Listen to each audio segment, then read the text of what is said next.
Good morning, good afternoon, good evening. Welcome to the live stream, and thank y'all so much for stopping by again. Shout out to the NTZ crew. I see you, Michael Beach of Life. He says, shout out to y'all from the Queen City of the South, Cebu. Okay, so you went back home. Jeffrey Tanje, I know is on here. Shout out to my old heads, Jeffrey Tatter, Roger Walker. I see y'all. Harold Teal, I love LaChon. Thank y'all for all your support over the years. Any new viewers and subscribers joining us today, welcome. There's Kamal. Anybody catching this on the replay, thank y'all so much. The peso is 55.41, which is great. Anytime it's over 50, you can't complain. We do have a topic, as we always do. Are you in the honeymoon stage of your experience in the Philippines? Or are you in the middle? Are you going through it right now, or have you made it to the other side? But of course, we got a special guest today, Moments with Mitch. What's going on, Mitch? Hey, everybody. I'm doing great. Now, where are you joining us from, Mitch?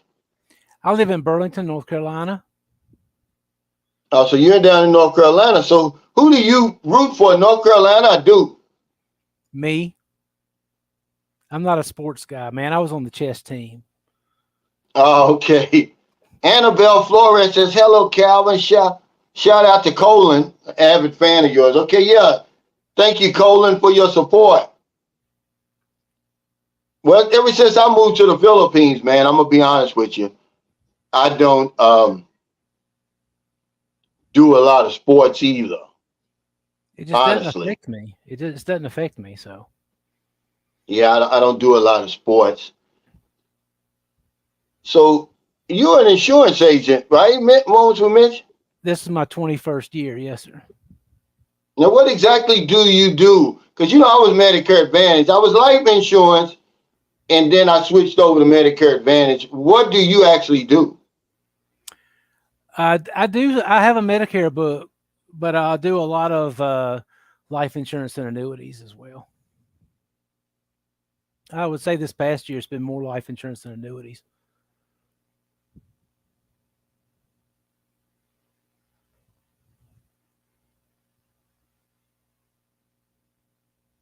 I think the string locked up for Calvin. But yeah, I do a lot of life insurance, retirement plans. I'm a big no loss guy. I don't believe in. Okay, here we go. I don't know what's going on. Yeah, don't forget to hit the like button, guys. And go ahead and say that again, Mitch, because we were zapped out. What exactly do you do?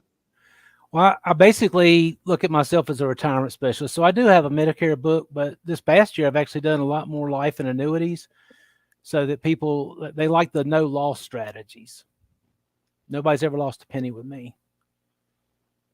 Oh, wow. In 21 years, that's pretty good. So what advice would you give somebody right now that, say, 50 years old, doesn't have any money put away for retirement? Start with the habit on your savings. That's kind of the first step. It's like the amount is not, hey, look, John, the amount in the beginning is not that important. In fact, you'll probably see a video on my channel, Moments with Mitch. You'll probably see it drop tomorrow when my secretary's through with it. But it's basically talking about your money thermostat. People have a money thermostat.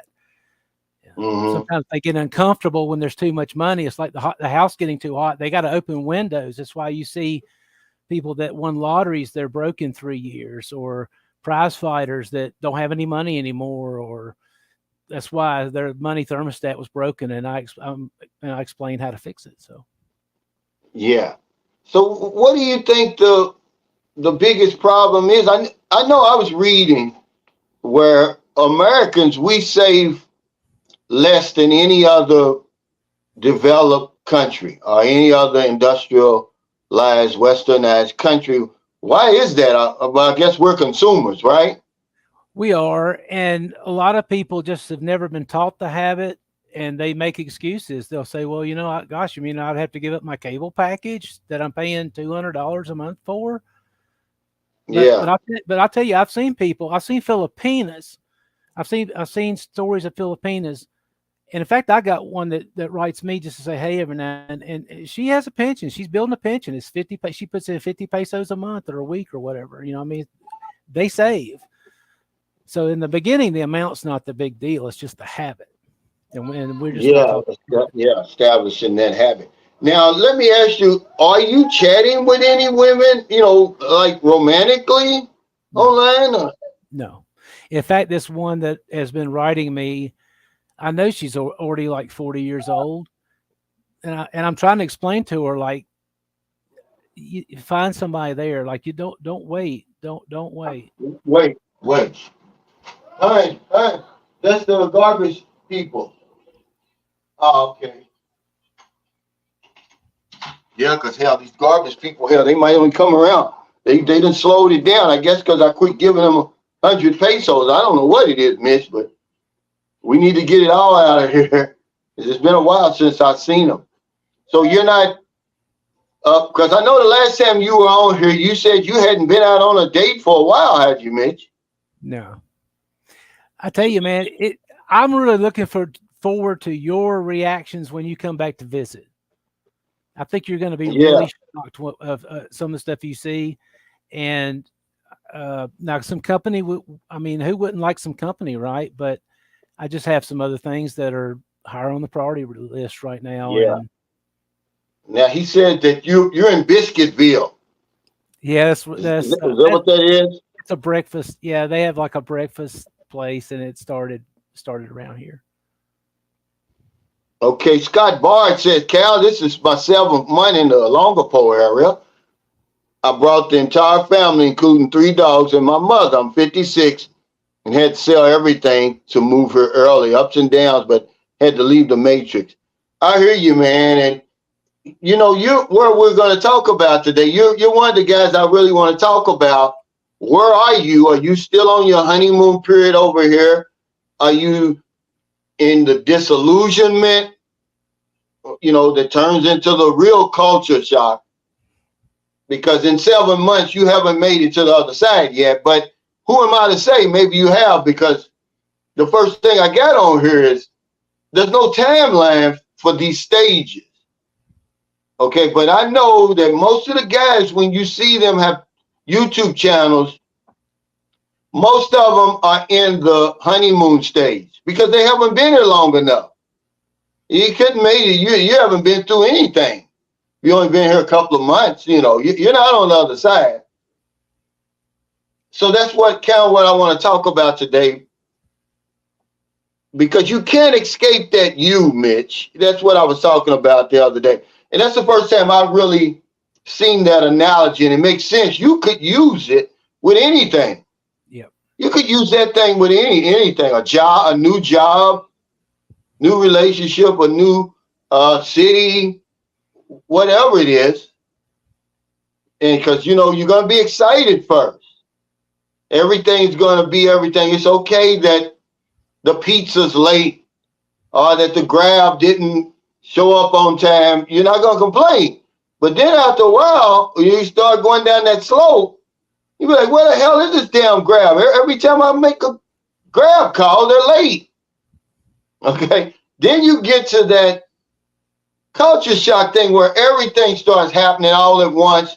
You can't handle it. You're like, man, it's too much. And this is where most people, pack up and leave. But that's with anything. I'm telling you, you're an insurance agent. It's tough times, right? In certain markets, yes, sir. It's mostly regulations is holding stuff back, and people are so distracted. I'm telling you, man, you talking about culture shock, you come back to visit for a week, you're going to get it. You're going to be telling us Yeah, it's about going to be reversed, like a reverse culture shock. Oh, it's nothing like 5 years ago, Calvin. Yeah, but remember, I'm going to be the same way, though. I'm going to be hyped up just to be back home. See? I'm going to go through that over there. The minute I get there, I'm not going to be disillusioned, and because a lot of the things I'm going to overlook, because I'm excited. The adrenaline's pumping, hey, Mitch, I finally get to meet you, whatever. And then after I'm there a few weeks, a month or so, and things start slowing down, I'm like, man, it's the same damn place I left 6 years ago. If I had to place money on it, you're going to say that before your head hits the pillow here. Yeah. Yeah. King Arthur says I was paying $255 for cable. I had to cut it. Now I just got the internet and YouTube. This is something that I'd run into, Mitch, when I was strictly selling life insurance. People would not let that cable go. They would rather spend $200 a month for their cable than $50 a month for their present and future. They couldn't see it. They were being unreasonable. And that's another lesson I learned from my manager. He said, if somebody is unreasonable enough that they don't want to protect their family, you got to get up and leave. Don't waste your time sitting there trying to convince people to protect their family about what's important to them. Most of the life insurance that I'm writing right now is geared toward preparing for the retirement. It's you probably see a lot of stuff like be your own bank, or it's basically overfunding. You're intentionally overfunding permanent life insurances. So I'm really not dealing with like a $50 policy. Yeah, how much? What are you dealing with? Anywhere from $600 a month most of the time. I've got a friend in the business. He's got a client that puts $20,000 a month in. So he gets commission on that. I'm basically lowering my commission in the process because it's not written for the death benefit. It's built to build the cash so that you can take loans against it tax-free in your retirement. I mean, if a guy's putting $20,000 in, the agent who wrote that, he has a contract. He's getting something. Oh yeah, it's nice. Yeah. Some type of advance, right? Yes. Now, who are your clients? Are these working people? Are they middle class? Are they richer people? Some of all of it. I mean, the last one I wrote was a retired guy, and it was actually a case that I've been wanting to write for a good while because it was really interesting. I didn't use him as the insured. I used the son. Yeah. The son's younger, had better health, so the money he put in, it made a much bigger difference. And it's very nice policy. Yeah. Thanks, W Secret Success, for that super chat. He said, Cal, watch your walk and talk. Good to see you get back to the nitty gritty with that sun beating down on your skull. You've been Hollywood here lately. Well, thank you, brother. But, I'm just versatile. I think we all should try to have something else in our repertoire. I can talk about anything. I'm a conversationalist. But yeah, I figured out I'm not even using that cheap gimbal anymore. I've got a stabilizer in my phone that I've been using. So I can get out and walk, because I like to get out and walk. Because I tell you, it's heating up over here right now. It's really hot. It didn't actually reach 41 here, but in Bacala it did. They let schools out because El Nino's on the hunt. We haven't had rain here. I can't tell you when the last time it rained. Maybe for 15 seconds or something. Everything's brown. Look at that video I did just now. And you'll see those fields are normally green. It's brown now. And they've got what do you call it when they call out the National Guard, Mitch? When after it's like they call it a state of calamity over here. Somewhere in Mindanao, the drought. It's a drought. But yeah, thank you, W Secrets of Success. I'm gonna give it to you the 360. But what I want to say something to you, Mitch, is that a lot of people don't realize that a lot of rich people, they'll take out a big insurance policy to pay for so their heirs can pay for that inheritance tax, That's right. right? That's right. It's sort of like a final expense. Yeah, I wouldn't call it final expense, but it basically is, because no one ever thinks about that. They think, well, I'm inheriting 2 million. Well, you're going to get taxed on that. So if I got $1 million policy that's tax free, that's going to offset those taxes. That's right. It's a very versatile tool. See, the life insurance, like when is older than the tax code. So when the tax code was written, all the rich people had to leave themselves an out. Guess what it is? It's life insurance. It's the whole life insurance industry. It's the out. Yeah. See, I didn't want to get involved in life insurance because it had such a bad reputation in my neighborhood. Okay, they were selling, it's before the regulations started, because you were talking about regulations, but they did have some good regulations that came, to fruition and saved a lot of people some money. Because when my mother was buying policies years ago, she put more premium into the damn death, the value of the policy. But you can't do that anymore, thankfully. Mm-hmm. And that's one of the reasons I was real hesitant when the guy was trying to get me to get into the business. He said, Cal, man, you will make an excellent insurance agent because you care about people. See, and it's my job to basically be a bodyguard. I look at myself as a bodyguard because, like on this last case, they I have a back office, and so my job is like when I say to you, if you were talking to me about this, I would say, Calvin, what is the purpose of this? What are we doing it for? And so when I express that to my back office and they send me something, it's my job to read it. The continuing education actually says I'm a contract expert, or that's my job, is to understand the contract. And the first one they sent me, I called the lady and I said, what is this? I don't see any guarantee. I don't see the guarantees. I did scroll down to, there's a little number in one of the corners that does show me what my pay would be based on. And it was like twice. And I thought, oh man, this is like a huge red flag right there. Let me call, I'm calling. And so I got hold of the lady and we had a short conversation and she sent me what it was supposed to be sent to me. So. What's going on with the, okay, yeah, go ahead. I'm sorry. I'm obligated to put the customer first. I mean, that's the only way I can stay in business. Absolutely. That's why I think a lot of people don't make it. You won't find many people who've been doing this with me. Yeah. I don't know if you heard me, but one of my live streams, I said that was one of the first lessons my manager taught me. His name was Wayne Tipton. He said, stop selling insurance and start helping people. That's right. And of course, I'm only thinking about commissions. And he said, no, you better make sure that you put their best interest first if you're going to last in this business. And he was 100% correct, because people do not last in that insurance business because you're going to get that when you go through the hard times, they get ready. Oh man, I can't make any sales. I'm tired of these no's.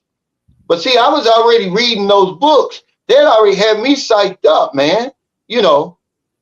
When the going gets tough, the tough get going. I was like, okay, you've heard it before, Mitch. Every no brings you closer to a yes. See, I bought into that stuff.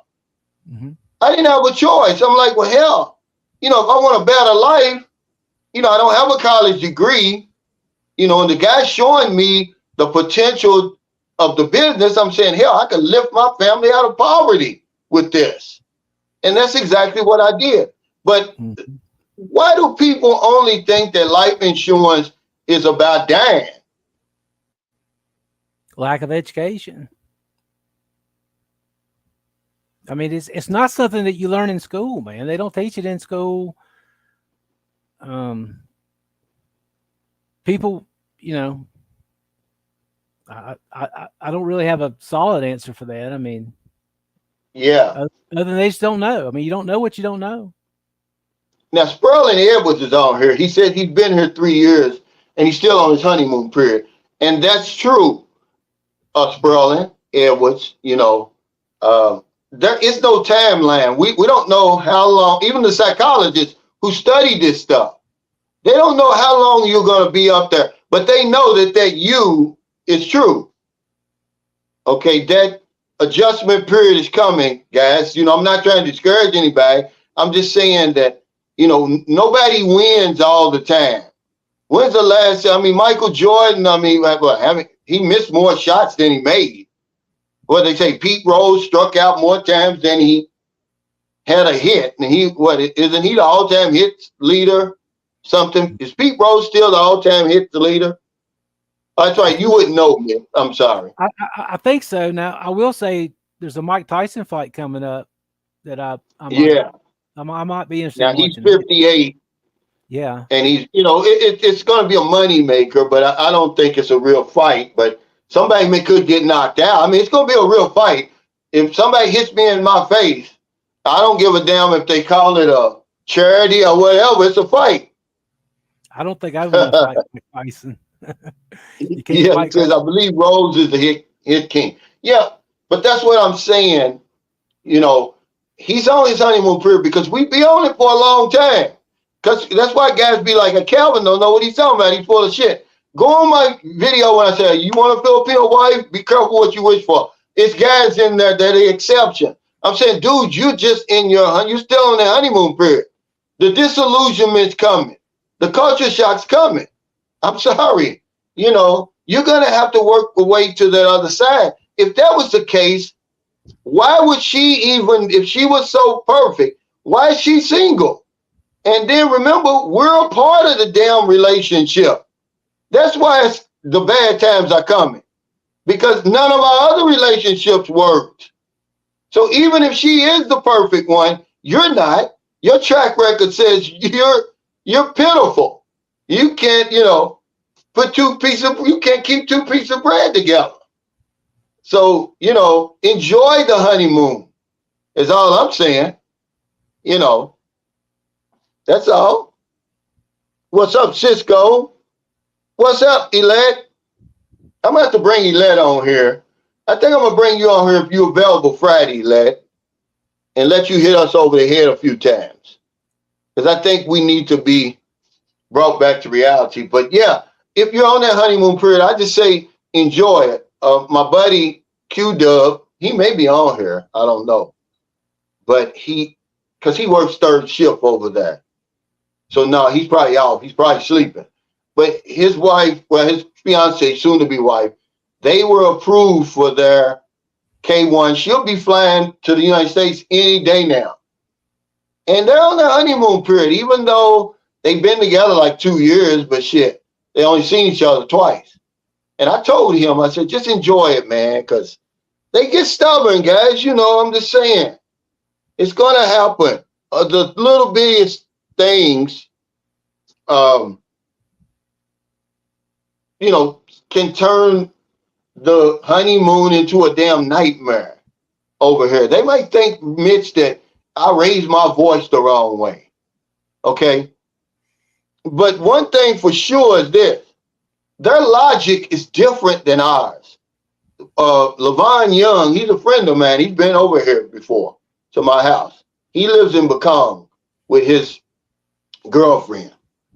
And he put that up there. He said, Calvin, Filipino logic is another thing that you're going to run into. He said, and because they're never wrong.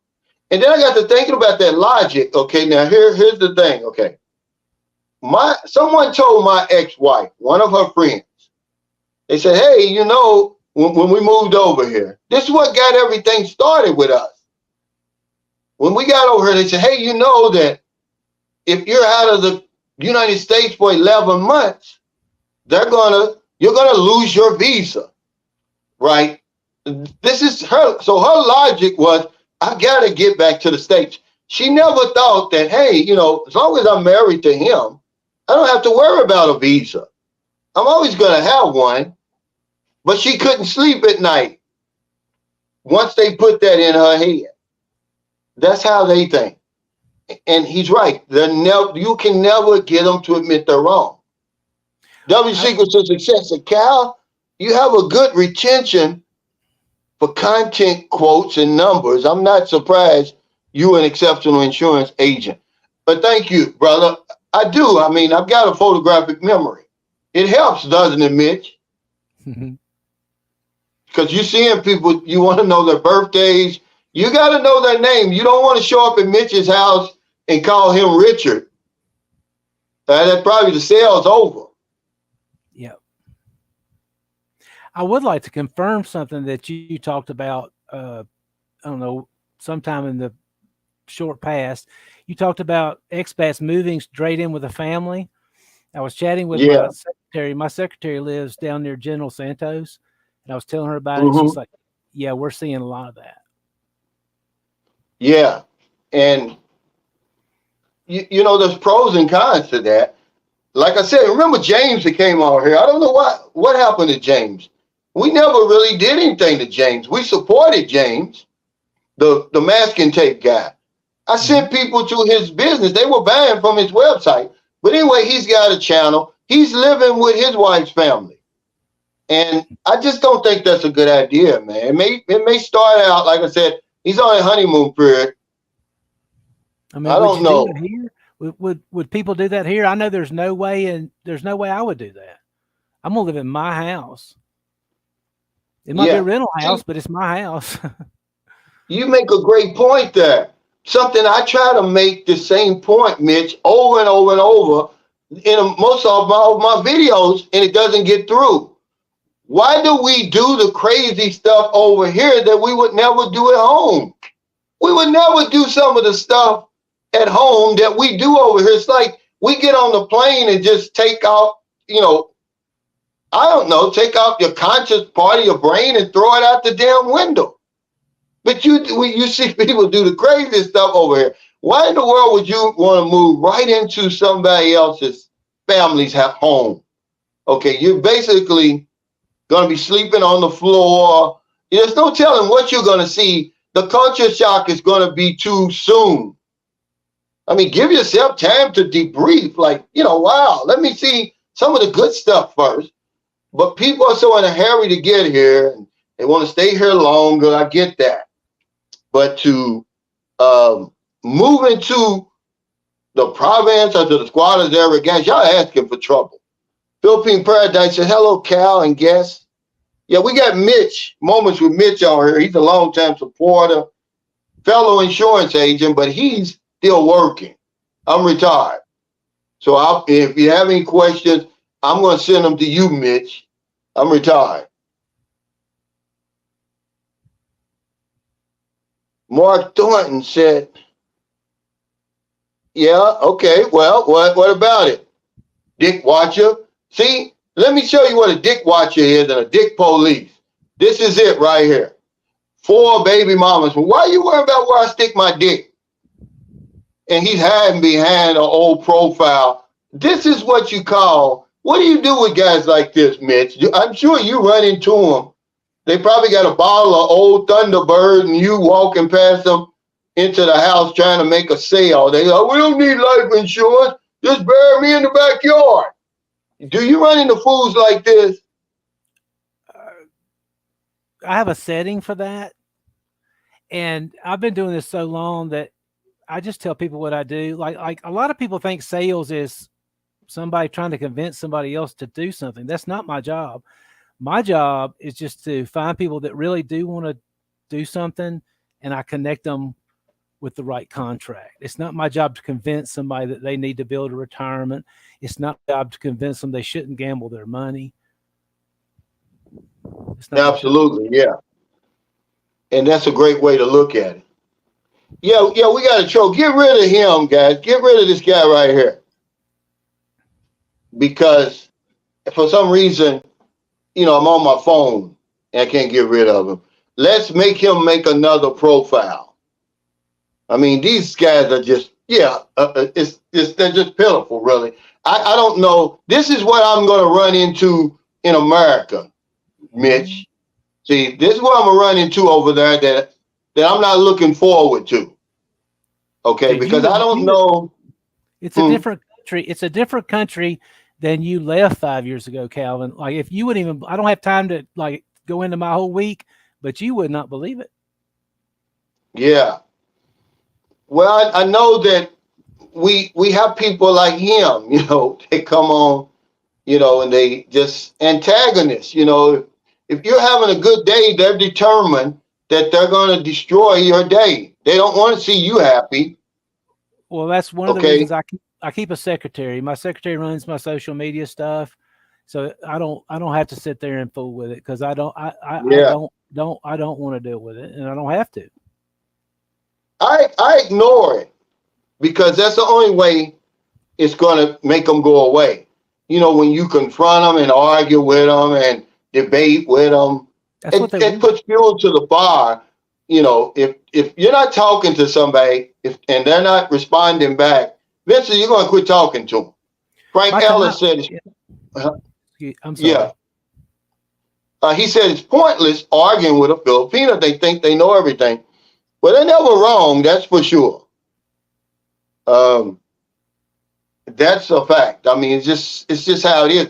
I mean, every woman I've ever dealt with over here, they just not going to admit they were wrong. I don't think Okay. it's just women. Yeah. He said, can the Maj handle the imposter? Yeah, get rid of him. Yeah, I'm just saying. But y'all think I just be on here talking. I'm telling y'all that there's people watching who you're going to bed with. Why would I care, Mitch? Why would I care who Mitch is dating? I mean, personally, time is my most valuable. I can't make more time. I can't borrow more time. I can't. It's a very limited resource for me, and I'm very aware it's running out. So, don't steal my time. That's right. That's exactly right. That's the most valuable thing we have because you don't know how much time you have left. Mm-hmm. I don't know where I got that uh, quote where you know how much time you got in the bank. I mean, you know how much money you got in the bank, but you don't know how much time you got left. That's from one of these books I be reading, but it couldn't have been, no better words could have ever been spoken. You would be I'm not going to surprised. waste my time. You would be surprised at the people that don't know how much money they got in the bank. Yeah. William Hung says, I couldn't move in with the family. Rats, geckos, mosquitoes.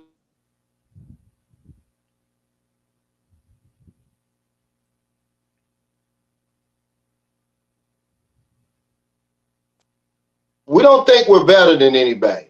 We're just saying that there's a transition period for that. Because the more you go around something, the more comfortable you become with it. They say that's how criminals become criminals. They push back on crime at first, then they get comfortable with it, then they embrace it. You're not born a criminal, I don't really but think. I don't really think it's the rats and the geckos and the mosquitoes. I think it's the fact that it's not your house. You're not the man of the yeah. house. You got to be the Nobody man. looks at that. No You, one looks at it like that, though, Midge. All you they're don't speak looking the at is the language. woman. The focus is on the woman. You're living in somebody else's house, and you don't speak their language. I mean, come on, what could go wrong with that? That's just an accident waiting to happen right there. It's going to happen, man. That honeymoon period is going to be real short. Okay, it's going to be real short. I promise you. But I'm glad that those two guys came on here, Mr. Bard and Sperling Edwards. It's some other people on here. I wish they would speak up. How long you been over here? Sperling Edwards said he's still on his honeymoon, and I believe him because until she shows that other side, it's like you're on your honeymoon every day with a Filipino, man. It really is. But if the day's coming, trust me, when something's going to tick her off and she's going to sit there with that long face, and no matter what you say to her, she's not going to respond. It's just going to be like a tree planted by the water. Say one negative thing about mama, and you're gonna find out. Or anybody. But it's coming, man. Okay. And then you're going to have to make that decision. Because then what happens when that comes, now you're going to go to the bank and they're going to say, oh, well, your ACR card is expired. We can't take it. And, then all this is going to be happening at once. And then you're going to realize, man, I'm not at home anymore. And then, it's just going to start adding up, man. It's all going to, kick in that I'm in the Philippines now. I'm 8,000 miles from home. I'm living in somebody else's house. I'm not the man of the house, Mitch. I don't understand what they're saying. Are they talking about me? And then you're going to start, your perception is going to be off. Everybody is going to look like they're talking about you. And you're going to get out of there.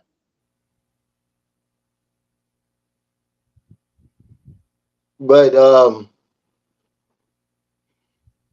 yeah, this you is real. Have you encountered that you before? What part of your life have you ever encountered that you, Mitch? Me? Yeah. Well, I went through the U when I just tried to move a couple of 100 miles away in the same state, like 20 years ago or something. I mean, it was just, there's a lot of unexpected things and a lot of things can go wrong. And so, yeah. Yeah. But I just want people to know you can't escape it, okay? No matter what you do, no matter where you go, if you start a new job, you're going to be excited. Okay, but the first time that damn boss screams at you and you be like, well, dude, I'm old enough to be your father. Okay, and you're off that honeymoon period. You fell over the cliff. That's the only thing about working, man. You just can't control other people and their attitudes. What times it travels? Thanks for that super chat. He said, Cal, your video on winning was a masterpiece, brother. Thanks for changing my life, brother. I'll be in Philippines in April. The Matrix is exhausting. It is, man. Thank you. It is. And that's why when people come over here, you can go like this, like, whoo, you don't want to jump from the frying pan into the fire, Mitch. I mean, enjoy your honeymoon period. And moving into somebody else's house your honeymoon is over. Okay? It is. You've effed yourself. But you can tell the vloggers, see, from now that I've brought it up to your attention, when you listen to a vlogger, you're going to know where he is. You're going to know where he is in that you. Okay? You're going to know if they're hyping everything up and everything is beautiful, like Ray Stevens, everything is beautiful. You heard that song, Mitch, right? Oh, yeah. They're on their honeymoon, man. They haven't been through anything yet. The Philippines is like, paradise. But then you'll see some guys, but y'all say, oh, well, if you're not happy, go home. He's not unhappy. He's just going through that period of disillusionment and culture shock. But we'll think he's complaining. We'll say, oh, we'll leave then. No, that's just where he is. But from now on, you'll know when you watch one of these videos, because this is what I was talking about on my video when I said, when I made a decision to come to the Philippines, there was only one problem. I didn't have any money. And I was talking about universal law. I'm getting ready to graduate from this stuff, man. When you turn on YouTube now, it's the same subjects over and over and over. It's just somebody else talking about it. That's because there's so many people. And I'm saying, well, there's enough people talking about this stuff. Maybe it's time for me to separate myself, like I did in the insurance business, Mitch, that law of contrast. Because as viewers think there's no such thing as a law. It is. There's many laws. The law of contrast, where I wore a suit and tie every day. Every day, Mitch. I don't care if it was 100 degrees outside. I had on suit and tie. I got to do the same thing over here if I'm going to keep my channel. Okay? It's just, I don't know. I saw where Filipino P's making did y'all see that? Do y'all think I just be on here yapping? Now she's got an exercise video. Where do you think she got that from? I don't know, but she's making, she got one now. It's like, why now? Because I put it out there. I said, why doesn't anybody talk about health? The second most important thing, Mitch, that we have, it's not money. It's time, your health, and then maybe money. You could put a lot in that third, but nobody talks about health. Health is what At I'm all. working on right now. Health is my biggest holdback. I mean, I had it all set where I was really hoping to avoid the winter time here. I hate the clouds and the cold, and I don't do well with extreme weather in either direction, really. That's why I'm really paying Yeah. attention to the weather. When you said it was going to, I converted it and found out, wow, that's 105 degrees Fahrenheit and high humidity. I'm not going to do well there. So I'm basically There's some things you can do, Mitch, like I was talking about today. okay. You can go out in the morning, early morning, late evening, go to the mall. Stay in the house, under your airtime. Mm-hmm. Okay. But another thing I want to talk about with these videos over here, I'm going to tell you what really bothers me more than anything else. And I never thought it would reach this point. It's all about the women, man. It's more to the Philippines than women. I mean, even the men, even us. I'm part of that. I'm guilty of this, guys. Trust me, I'm not pointing a finger at anybody else. But every vlog is about what does she prefer? Okay, does she want Filipino men? How much does it cost to have a Filipino woman? And then I saw one today is how much should my allowance be? How much should you pay your Filipino girlfriend's allowance? And every video, and I'm like, come on, man, let's talk about something else. I can't get stuck, doing that. It's like, I don't want to sell out, man.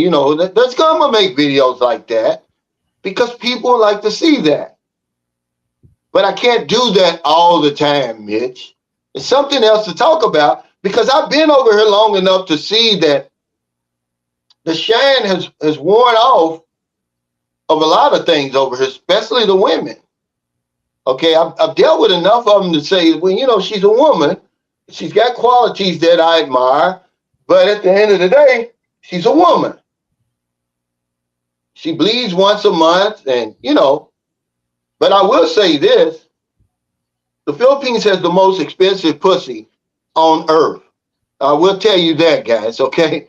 I don't know if there's any place where you're going to pay more for that than here, okay? So, but everybody wants to talk about the women, man. And that's what's so disappointing. We'll never flip the script, Mitch. Okay? We'll never flip the script. Go on your YouTube feed right now and see if I'm lying. I'm not lying. Yeah, I mean, I know.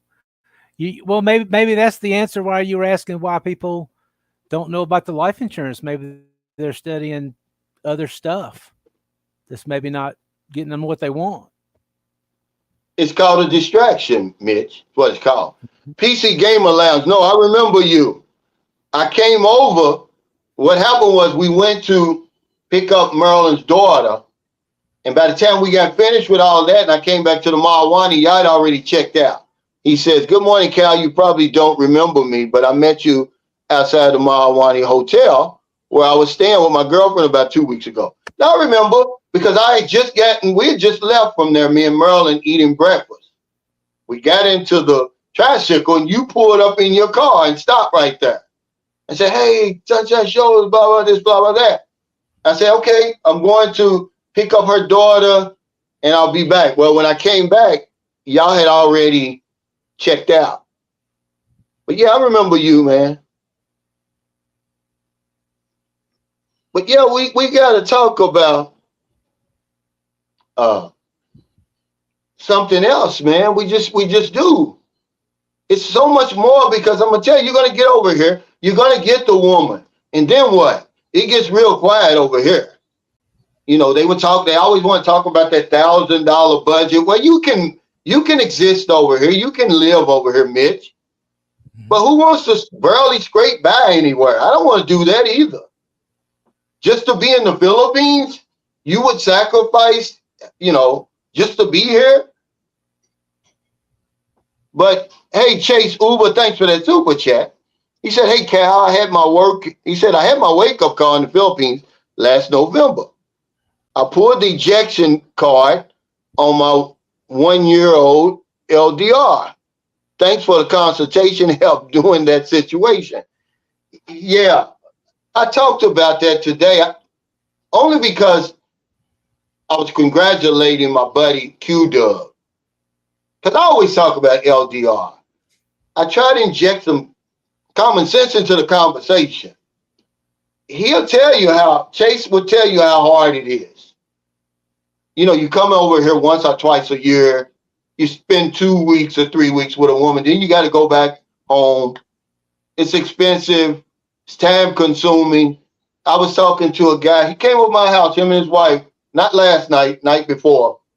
He said, Calvin, the toughest part, he says that plane ride. Okay, him and his wife, they're getting ready to celebrate 5 years, and he came over here, he wanted to know what would be a good place to take her for their, honeymoon after 5 years because COVID and everything. And we just was talking. And he said, that's the hardest part, but we don't see it. All we see is the little cute woman on the other screen. We're in this fantasy, man. We've lost touch with reality. I like to give you guys a dose of reality, but they don't like it, Mitch, because fantasy and fairy tales sell over here. That's what the Filipino vloggers, that's why they're so popular. They're selling you this fairy tale. They will never tell you the bad things or the real things that are happening over in their country. They're afraid you're going to turn the knob. You're going to turn the dial. When really we're going to applaud them, we're going to come closer, tell us more. But they're never going to do it. But that LDR is a bitch. Okay? It's not LDR is a fair. bitch. It's not fair nor healthy for either party. Yeah. It is. It's not. It's not. It's one-sided, Mitch.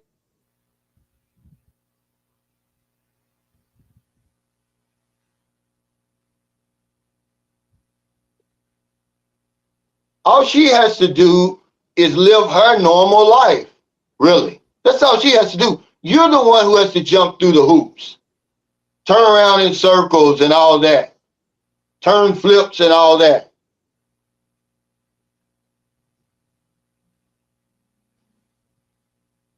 Ron Lawson said, hey, Cal, those vlogs get old and they get the ideas from your channel. Well, it's just only so much you can talk about over here. But y'all keep asking for it, so we keep giving it to you if you want to, have a YouTube channel over here.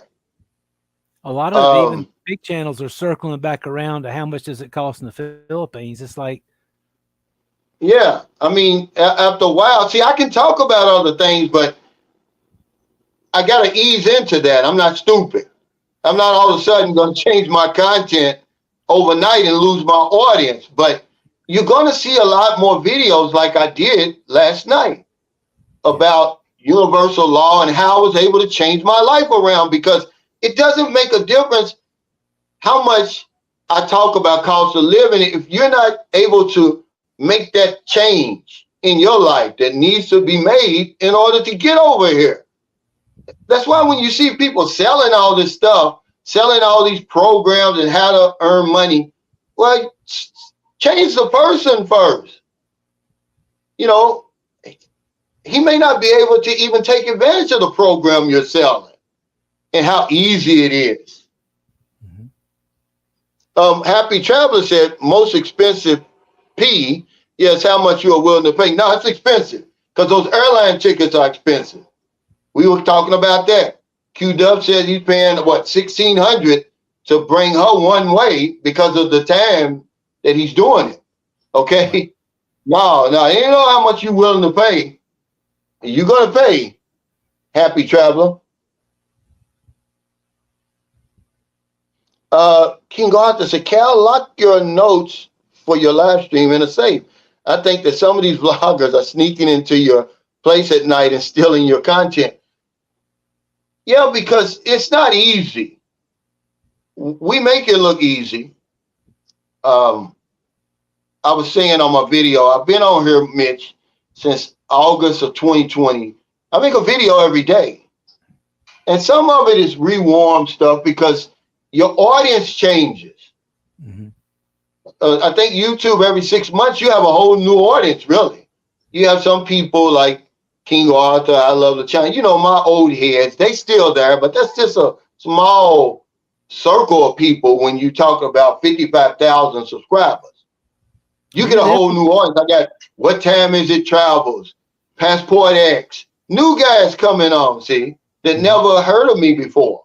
So you do have to do some of that, but we make it all about the woman. I guarantee you, I'm going to say 80% of the Philippine genre is about the women and what you got to do to meet one. How much is it going to cost? Where to meet her? How much you got to give her? Do you have a long distance relationship? What else do they do? Does she like white men or black men? Filipinos or foreigners? It's never about us, Mitch. And what we're going to do when you bring your butt over here, what are you going to do with your time for real? I mean, for real, for real. Okay, because you're going to get trapped over here. That's bar stool is going to get uncomfortable real quick. When we went to, that's the only negative that I had against Angelique City. I seen the look in some of those guys' eyes. They were gone. They were gone, Mitch. I mean, I might have mentioned it while I was there. Some of those guys, they just, I mean, it's like, why are you even over here, man, if you that damn miserable?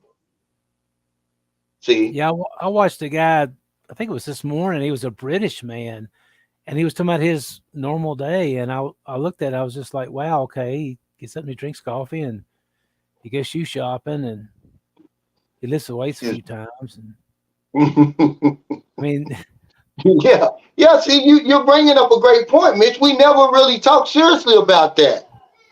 It's always about, how much is the cost of living. Look, guys, if you're listening to anything I'm saying over here, you're going to have to be a time manager over here, something you're not doing at home because we've got all those distractions and stuff over there. Okay? Yeah, you got all that stuff over there. You're locked in that comfort zone, in that little bitty box. You know where everything is. Okay, you know where the casino is. You know everything. Then you come over here and all of a sudden, man, you're lost. I can tell you what. I can tell you, maybe you ought to do like a greatest hits video because like I can count very specific information that you've given me through this that was just like wow. And I'll tell you one of the most powerful ones is when you explained that they have just as much trouble making that peso as we do making that dollar. So when if you are going to give them, say, 100 pesos or 500, like you don't have to give them 50,000 pesos. That's right. That's right. That degree of difficulty. Yeah. It's the degree of difficulty, Mitch. It's not the exchange rate. And that's where we mess up. We got to get that damn exchange rate out of our head. That calculator, you're going to go broke over here. It's actually helping me. Yeah. It's actually helping me over here because now I look at a $10 bill and think, wow, that's 1,000 pesos. That's 3 days' work, 4 days' work, maybe a week's work for some people over there. So it makes me actually pay attention more to my money here. Yeah, it's like, okay, because what we'll do over here, we'll look at 1,000 pesos and say that's $20. No, it's not. That's 1,000 pesos. Do you know how hard it would be for somebody, just a regular person? I'm not talking about the middle class and the upper middle class and the rich over here, but just the typical people we meet to come up with 1,000 pesos. It's the same degree of difficulty, Mitch, if a regular person in America is trying to come up with $1,000. It's the same thing. But we'll look at it as $20. It's not $20, guys. But this is for me being over here for so long. What good is my experience going to do to you if you don't at least try to understand it? You know, you don't have to agree with me. Kevin Kennedy, thanks for that super sticker. But another thing is, Mitch, is our spending habits. I talked about that before. See, $1,000 in your hand in America is going to be the same $1,000 in your hand in the Philippines until you change your spending habits. It's not going to be 55,000 pesos. You're going to spend it just as quick, $100 over here as you do over there. People don't get that. You have to change. You can't. You bring in $100 over here, you're going to spend it just like you would over there, buying the same stuff with the same spending habits. We don't even try to learn the culture, the peso economy, or anything. We bring the matrix with us over here, and man, that's the worst thing to do. It's a broken money thermostat. I'll be glad when that hits tomorrow, because I'll not only tell you about the money thermostat, but how to fix it. You know, a lot of guys are not used to. It's a very much a cash economy over here. Most Americans do not carry around like they don't keep $400. You know, they're used to digits on the phone. You know, they're not used to actually having the money, and so yeah, it's the money thermostat. Money thermostat's broke. Yeah, the only people that carry around big wads of money like that is the dope dealer and the damn insurance agent, the debit agent. But you're right. But they're easing us out of that, Mitch. You made a great point, because I was looking at a video the other day that said, well, pretty soon they're going to get rid of money. And I know somebody will be thinking like, that's crazy, but basically they have already. You get paid straight to your bank, then you get the card and you use the card, or whatever. It's very seldom. We're over here because this is a cash society. But when I look back on my life in America, I very seldom had any money in my pocket. Mm-hmm. I didn't carry any money with me.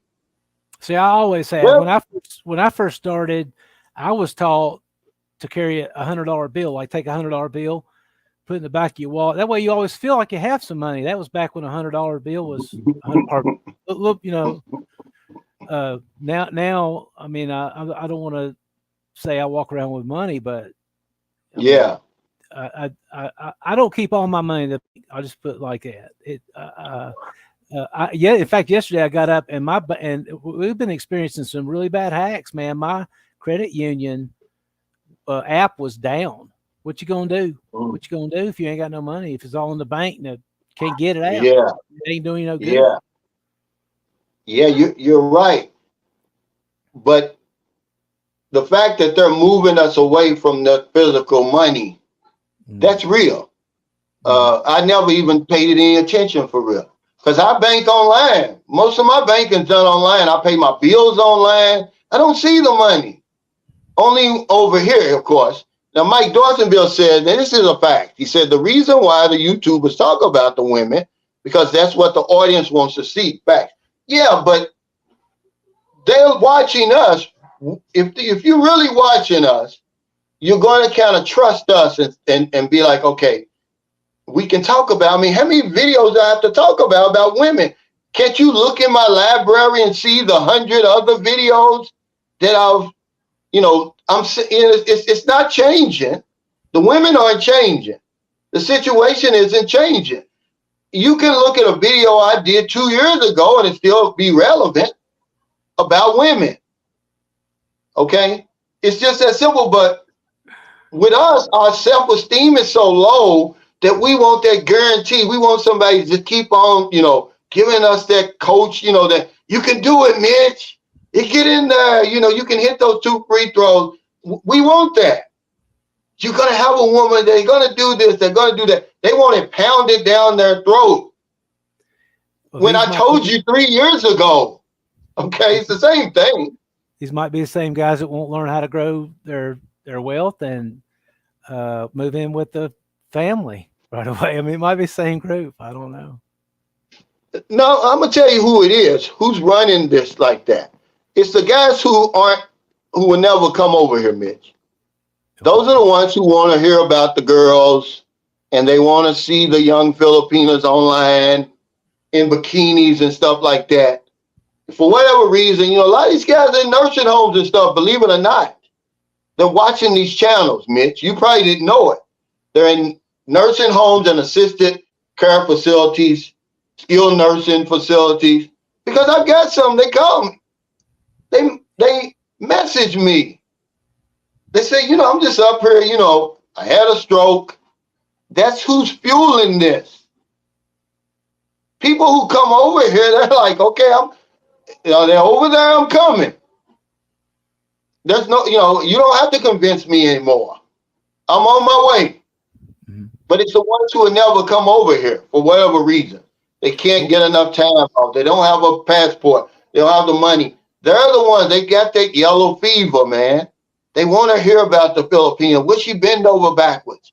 Does she really do all of that for you? Yeah. I told you that 4 years ago. There's nothing changed. Okay, they're just 4 years older now. So now the girls that you couldn't deal with 4 years ago, they're adults now. That's the only difference.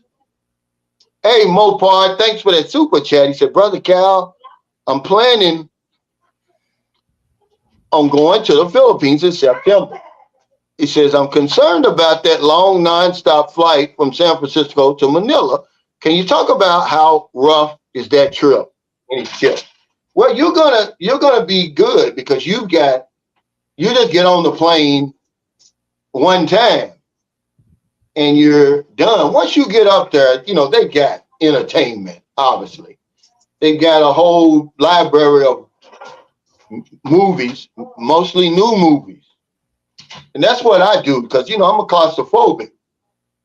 So I got to watch movies. I got to take my mind off the fact that I'm in this tin can, 39,000 feet in the air. I'll freak out, really. But then they'll feed you at a certain time. Okay. I've tried everything. I can't sleep on a plane, but guys will tell you, hey,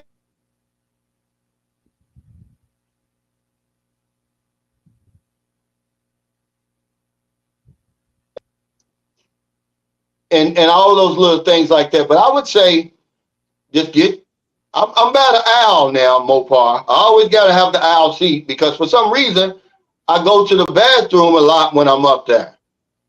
So I got an owl seat.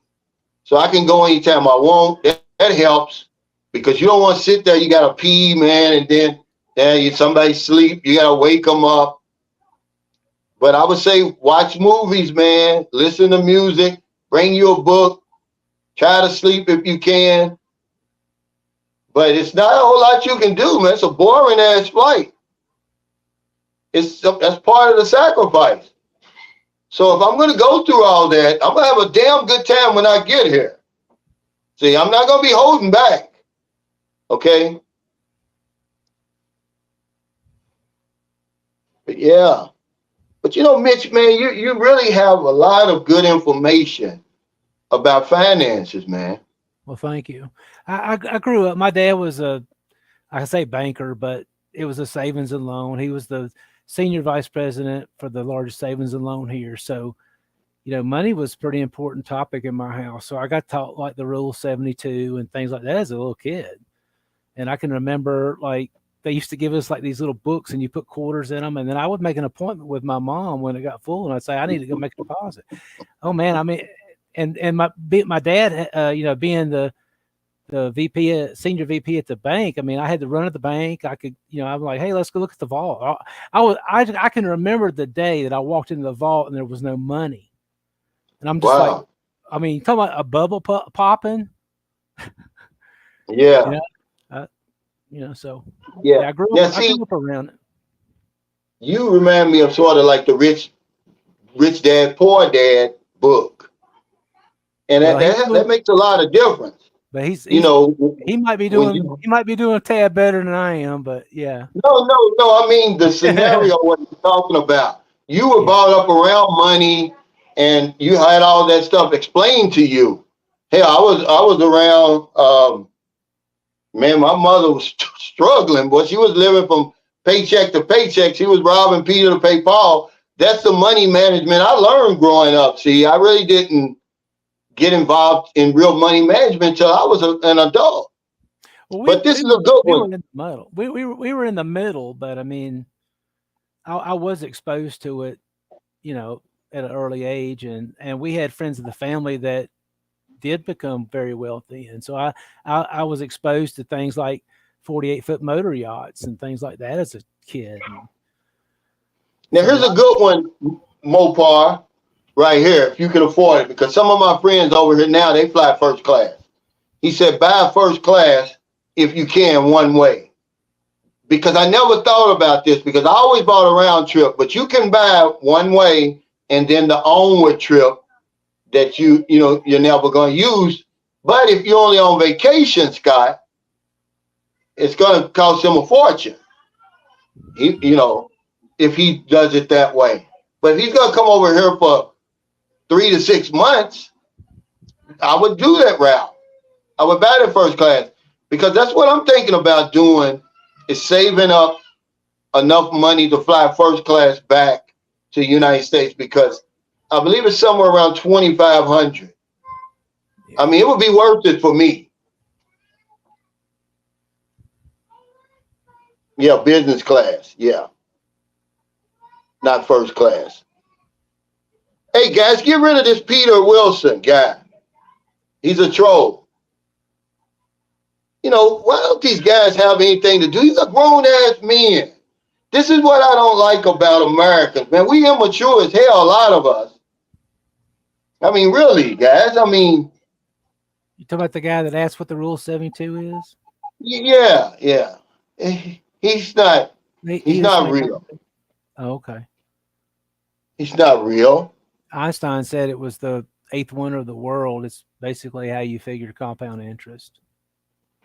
Oh yeah, absolutely. And I talked about that on that video where I said the universal law, the law of compensation pays interest compounded upon interest.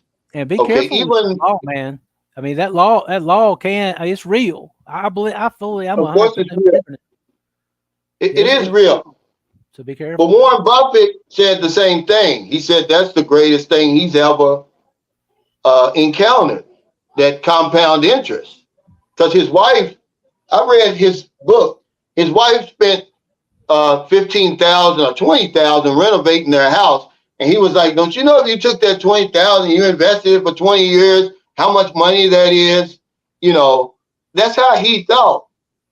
But when I was helping all those people for nothing, Mitch, that was the universe. See, the universe repays you interest compounded upon interest.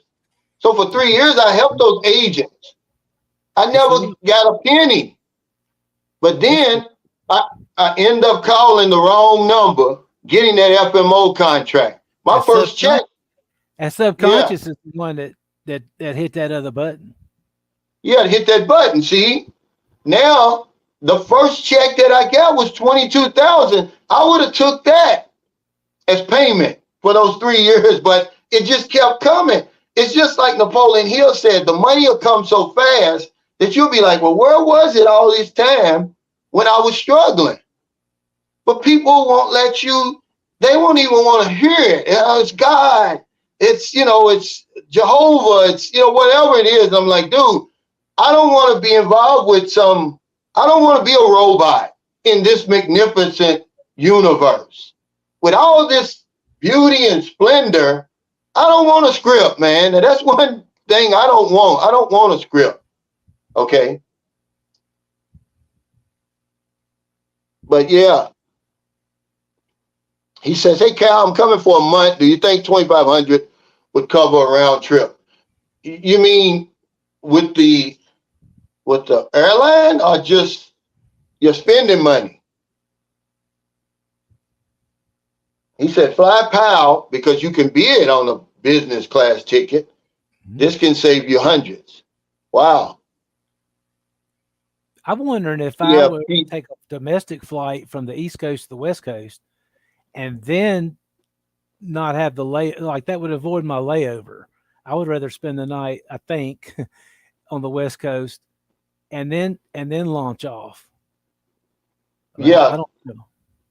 That's a good way to do it.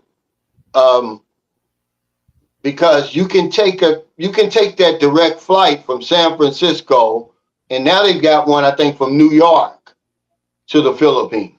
Oh, really? See, that's what I would want. I would want the direct flight. Yeah. Just let me get on that plane one time, and that's it. Because some of the when I layovers. came here, what'd you say, Mitch? I'm just saying some of the layover spots that when I've talked to the airline ticket people, some of the layover spots are the ones that really kind of make me nervous. Yeah, what do you mean? Well, Taiwan was one. They're getting a lot of pressure from another country right now. South Korea was one. I've never thought about going to North or South Korea. So, I mean, I think I would, especially on my first trip, I think a direct flight, it would lower my anxiety because I mean, anxiety is my middle name. Yeah, that's a great point. But sometimes, those stopovers, they help you. Oh, really? Especially if you go to South Korea, because you can take a shower. They'll give you a free shower there if you show them your onward, your ticket that you're going onward. And because that makes a big difference when you got a woman waiting for you in the airport, like most of us do. You take that hot shower, you put on clean clothes. Now you got a 4-hour flight. You're fresh, you crisp when you get there to meet her. Okay. Get you something to eat. But when I came to the Philippines, I flew from Chicago to Hong Kong. It was 15 hours. Then it was 11-hour layover. I mean, that's what killed me. I'm waiting, chomping at the bits, like, well, come on. And then I flew from, of course, Hong Kong to Cebu is only 2 hours. It's like an hour and a half to Manila. But yeah, those layovers, they can help you, but I never thought about that. But I don't think you have anything. Some of them were Middle Eastern countries. I mean, Yeah. I think I would be more comfortable with the straight flight. Now, this guy makes a great point right here because this happened to me before. He said, be careful. He said, once you fly business class, it's hard to go back to the coach. When I was flying Delta over here in the Philippines, I flew so much. 2 times on my way home, they bumped me up to business class, man. And it's like you're on a different plane. It really is, man. It's like you're on a whole different plane. He says, have you ever been to the Philippines, Mitch? No, I was planning on going this past winter, and I had some health problems at November, December, and it really would have messed me up, if it would have happened when I was over there. So I actually went today. I got another shot in another ankle, and so I figure I'm only one shot away from freedom. But this cortisone stuff's really helping me. So I'm just working on my health right now so that because really I don't mind the spring and the fall here, but the winter times I despise. So yeah, I kind of think that in my situation, I'm like I wouldn't advise anybody just to pick up and move, but I just want to start out 28 days maybe first trip, wintertime. Yeah. So I got a friend here. He only comes to the Philippines 3 months out of the year. He comes when it's winter there. Yeah. He comes here. And he's been doing that for like 12 years now. It's not, it's not for everybody to move over here 100% of the time. I mean, the option's there, but I would ease into it. They act like I just got on the plane and came over. I've been coming over here back and forth for 9 years before I made the final, stuck the pole in the damn ground, the flag, rather. But Ryan Lawson says airfare and room and board. Well, that's going to be tight, man. That's gonna be tight. 2,500. How I long would. is this? You're not gonna be able to. Hell, that's gonna be. That's gonna be. Where you gonna eat? you Week. know. That's enough for a week with Yeah. the airfare. Not 30 days, man. I wouldn't do that. 2,500 is nothing. That's why I say the Philippines is has the most expensive pussy on the planet. You know, you got to bump that up if you're going to be here for a whole month. You got to double that, 5,000, because just say your airfare, just say it's 1,800. Let's just make it that, and then you're going to be there 30 days. You're probably gonna. If I were you, I'd look into a long-term Airbnb or something. Just say 1,000 for that. So now you're 2,800. So now you got 2,200 for food and everything and immigration. Because 30 days is a long time, man. It's not like a week. Of course, 2 weeks.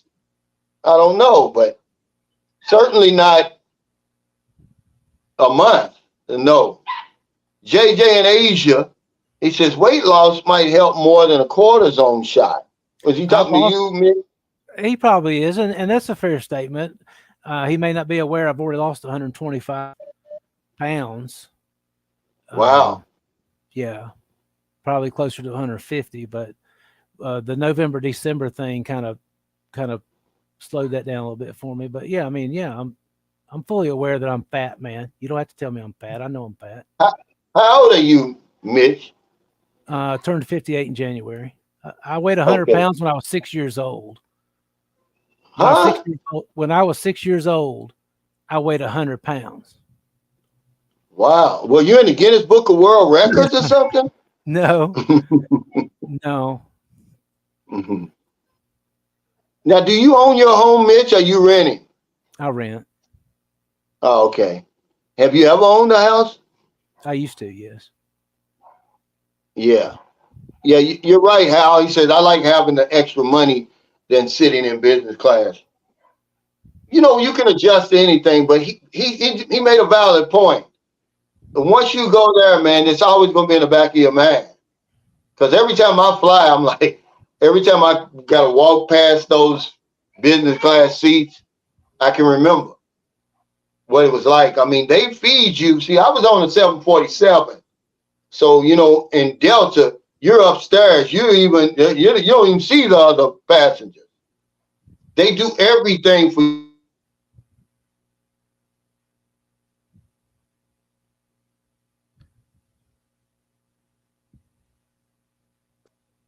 I mean, it's a whole other level, man. W Secrets to Success said, Mitch, those Korean women would welcome you with open arms. Tokyo is a good layover spot during your trip to the Philippines. Okay, thank you for that information. You don't have any trouble with going to Japan, do you? No. You don't think they're going to drop another bomb, do you, Mitch? Not in Japan. I have a friend over there hiking Japan right now, and he's loving it. Yeah. Yeah, the dick police, they stay on here, man. And this is what I don't understand. It's the fat police. There's now, so too. many. I'm going to be honest with you. When you're a man and you start, stretching out and coming to Southeast Asia and different places like that to enjoy your life, man. Y'all know the pressure we're under in the Matrix. You would think that the attack would be coming from women. It's not. It's from these miserable ass men. That's who attacks you, other men. So how are we ever going to win? I mean, these guys really are like, I don't get it, man. I'm like, I'm so glad that I'm not them, that I was raised better than that, because y'all live some miserable lives, man. I mean, even if they trolling full time. I mean, that's a full time job. Just to do it one time would embarrass me. I mean, you got to be a sick individual, man. I mean, you corny. Maybe we need a spin wheel for a book, like read a book. Yeah. He said, we're going to pull up on Big Cal like Tom. Well, he didn't pull up on me. You see what happened to him the other day. Y'all going to believe in universal law one of these days. And somebody about to cut his fucking throat and kill him. I don't have to prove to any of you clowns. I got everything to lose over here dealing with people like him. He's nothing. Y'all don't know my tolerance for bullies. I ignore him. He's clout chasing me. So yeah, he didn't pull up on me. Never once did. You know, Calvin, when we were growing up, people got throat punched for the ridiculous rudeness. People were more polite, and now you know, people are so far away that they treat you or talk to you any way that they won't, and they don't understand. I mean, you know, I don't want to go down the religion road, but all these religions have the same. You know, the Bible talks about sowing and reaping.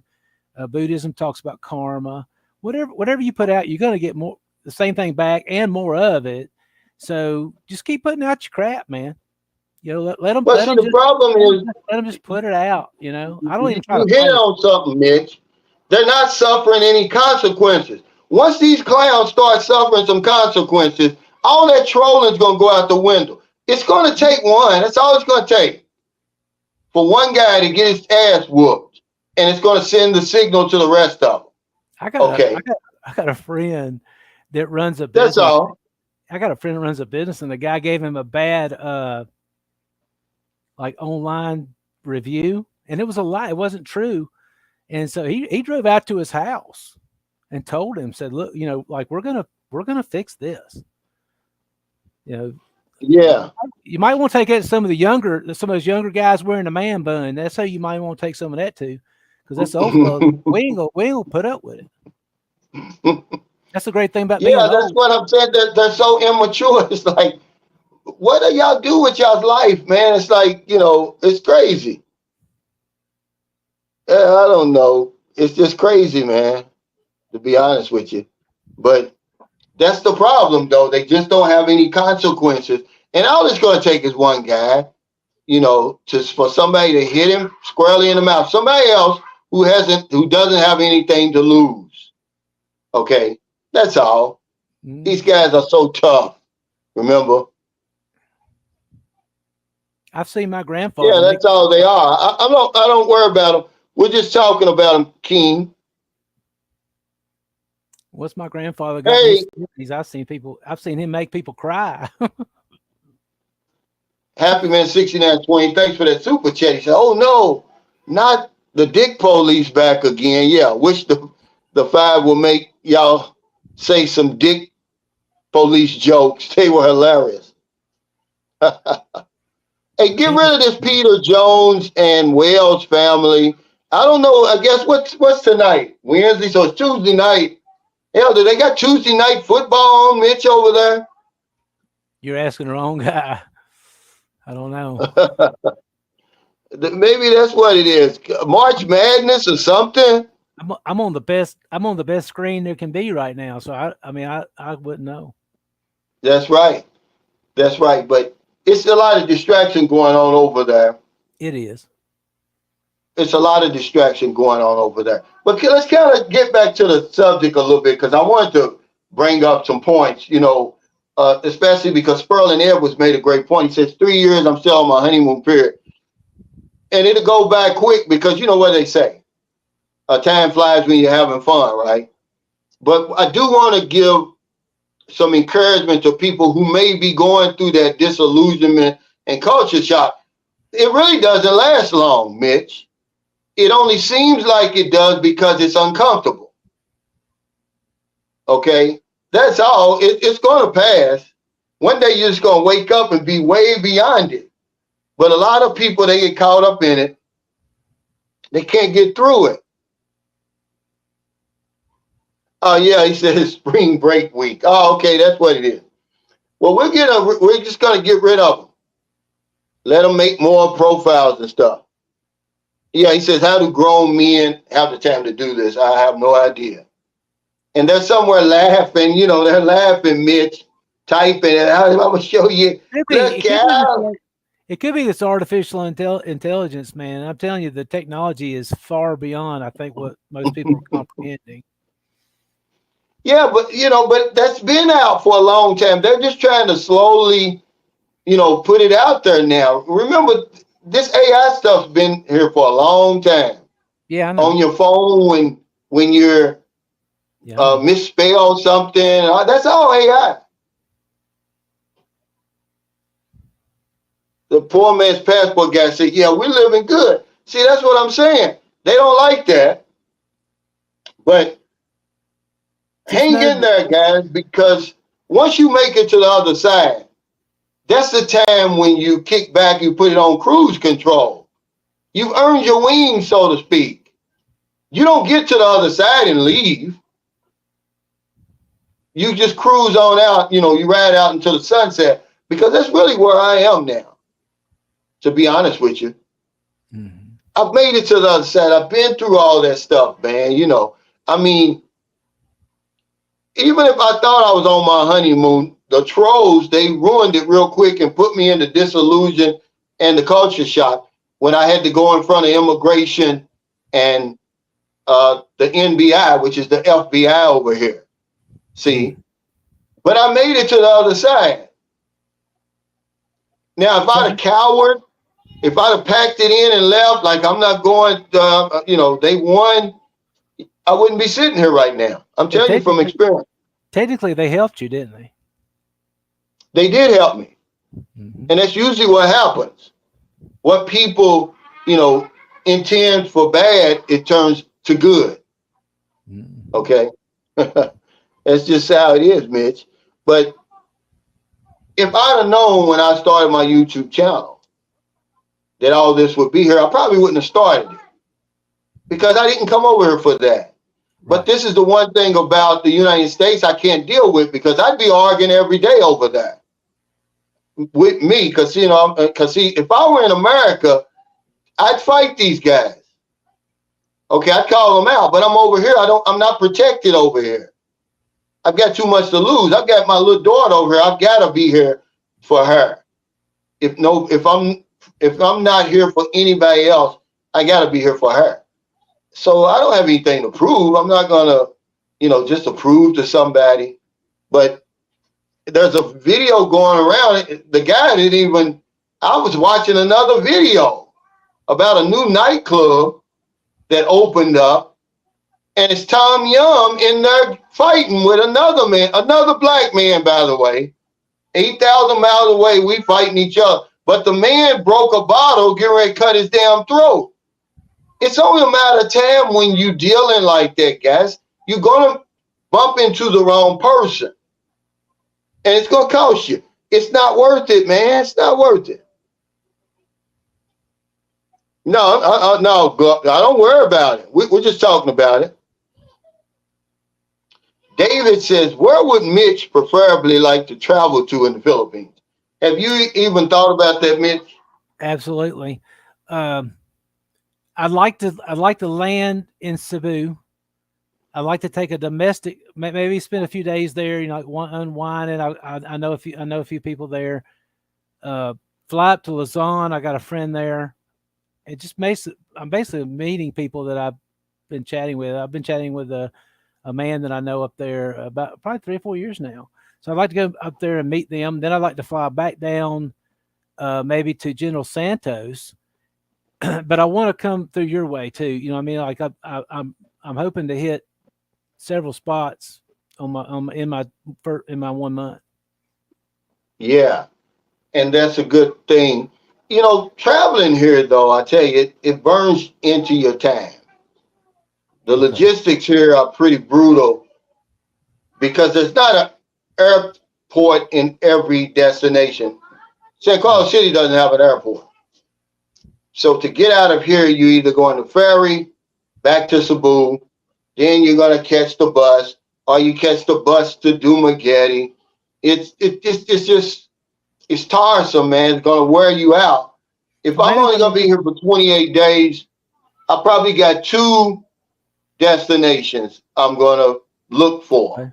I would probably fly into Depending, Cebu and then head yeah, like I'm just your saying, way yeah, into Sikihor Island.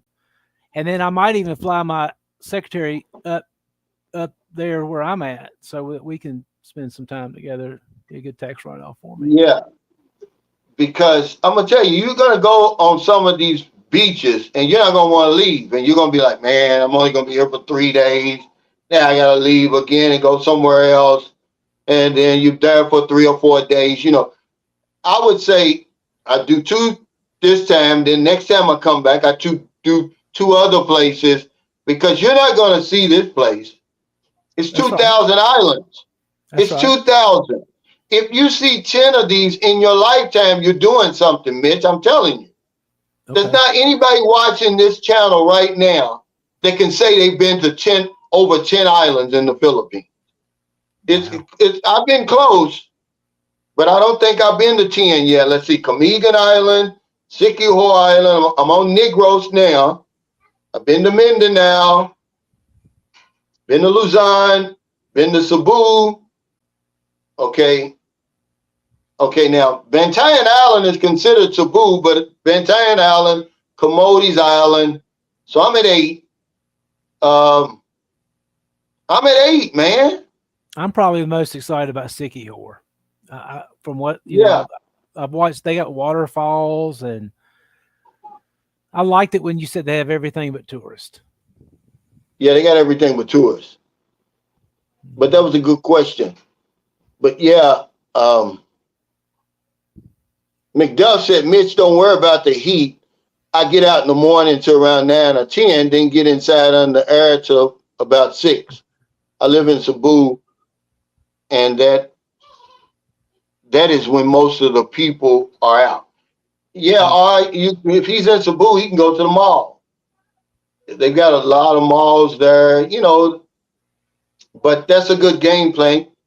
You go out in the morning like I do, come in, eat your lunch and everything like that. If you get bored, go out to a mall or something. But then around 5:30, when the sun's going down, see, the weather's perfect. It's about as perfect as you're going to ever find it.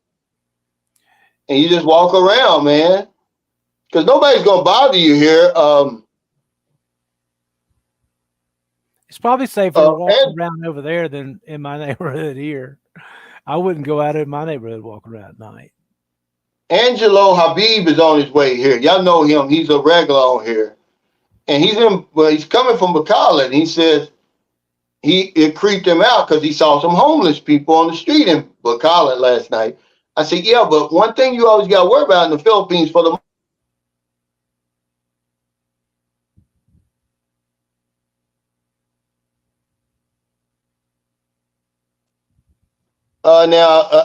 Gabriel, I didn't read The Secret.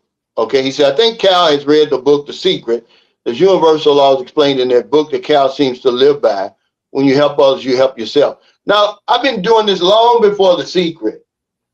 Long before that Secret became, I never read The Secret because it wasn't new to me. It was just rewarmed information that I had read years ago. Look it up when The Secret got popular. I started getting into universal law in 2001 when a guy came to this business course I was taking, and he said, if you don't hear anything else I say tonight, go out and read the book Think and Grow Rich. It changed my whole life. And this guy he was like a financial advisor. One of his clients was a lady that owned 6 or 7 McDonald's. This is 2001. He had on like a $2,000 suit. Shoes probably cost more than my whole wardrobe. And he was a young guy. So I took that advice. And I've been running with it ever since, long before The Secret, because this stuff isn't new. Even Think and Grow Rich, if you go to Orson Swett Martin, I know, man, this is my life. This is where I live when I'm not on YouTube and everything. This stuff goes way back, guys. Way, way back.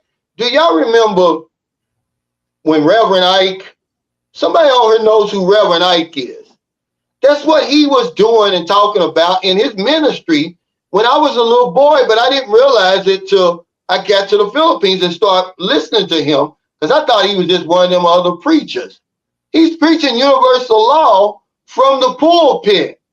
And you know, all these prosperity preachers and stuff. No. The secret. I didn't know he was a real preacher. I knew that name from watching Sanford and Son, with Red Fox. I didn't even realize he was a real preacher. Reverend Ike was real, man. He was way before his time. Yeah. And he was talking about, affirmations, and he wasn't talking about some God way up in the sky somewhere. He was talking about right down here. He said, you can have your heaven right here on earth, he said.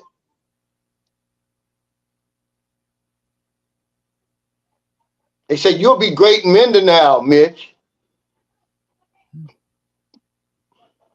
So you going in the next year or two, Mitch, he said? My target now, since I didn't get to come this past January, I'm probably going to set it for January again. I think that's... Yeah.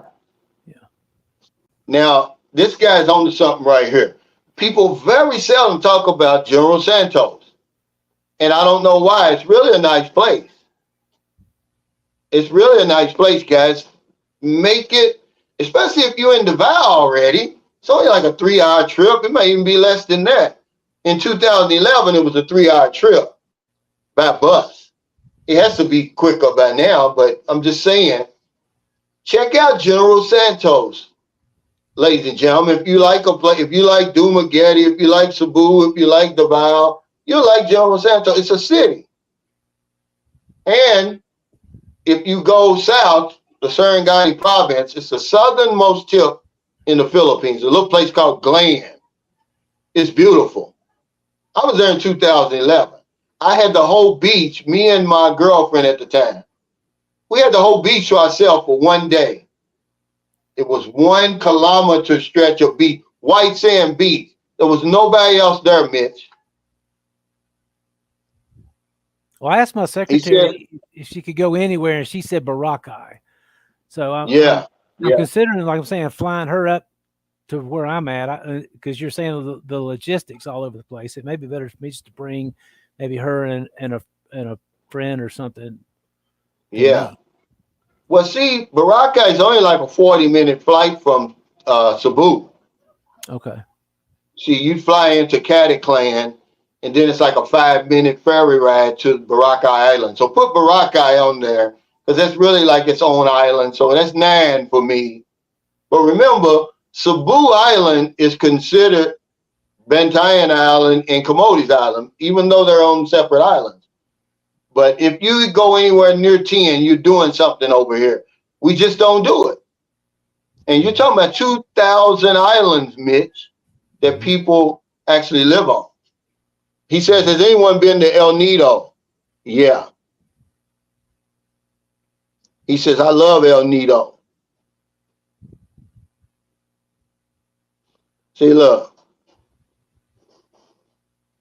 See, these guys, they're crazy. They just keep on. Just leave them up here, man. Don't worry about them, because he said, I heard they have fantastic food there. Well, most of the tourist places, you're going to see Western food. We just came from Panglao, Bohol. Well, there's my 10. I didn't say Bohol. There's my 10 right there. Bohol. Okay, but I've been coming over here for 15 years. And I've only been to 10 islands. And they've got good food. Boracay's got good food. Any of these resorts are going to have good food. Siquijor Island is going to have new. You want me to block that guy that's going by your name? Yeah, get rid of him. So y'all get rid of this guy, that Calvin. Yeah, because people are stupid, man. He said, my old lady won't let me go to the Philippines on a solo mission with or without my friends, but said it's okay for me to go to Thailand. Make it make sense. Yeah, because she knows. You're not going to find a wife in Thailand. You'll have to find another wife over here. Yeah, get rid of this guy. Everybody right here. Get rid of him. They out in full force tonight. All they gotta do is put their address up there, buddy. Go ahead, go ahead, go ahead. Yeah, they're not gonna do I it. got I Yeah. got a carry on with enough money in it right now that I could go to Greensboro Airport and fly to you right now. So go ahead. Let's show us how big you really are. Yeah, they're not tough, man. Tom's away said Sycamore is very nice. I did some videos there recently. It is. It's really nice. I would still be there with my place, but Booby's in school. And we had to be here every day for Booby. And you're talking about, man, I like crazy. that. I like the videos I've seen from Sycamore. I think that's my speed. It is. And I'm going to tell you what, you would like Peng Lao Bahal. It really, it has that same vibe as Boracay, but it's not as, the beach is not as long. That beach in Boracay is long, man. That's why they got like 3 stations, station 1, 2, and 3. I mean, that would be an exercise by itself, just walking the length of that beach. I mean, it's long, man. I mean, really.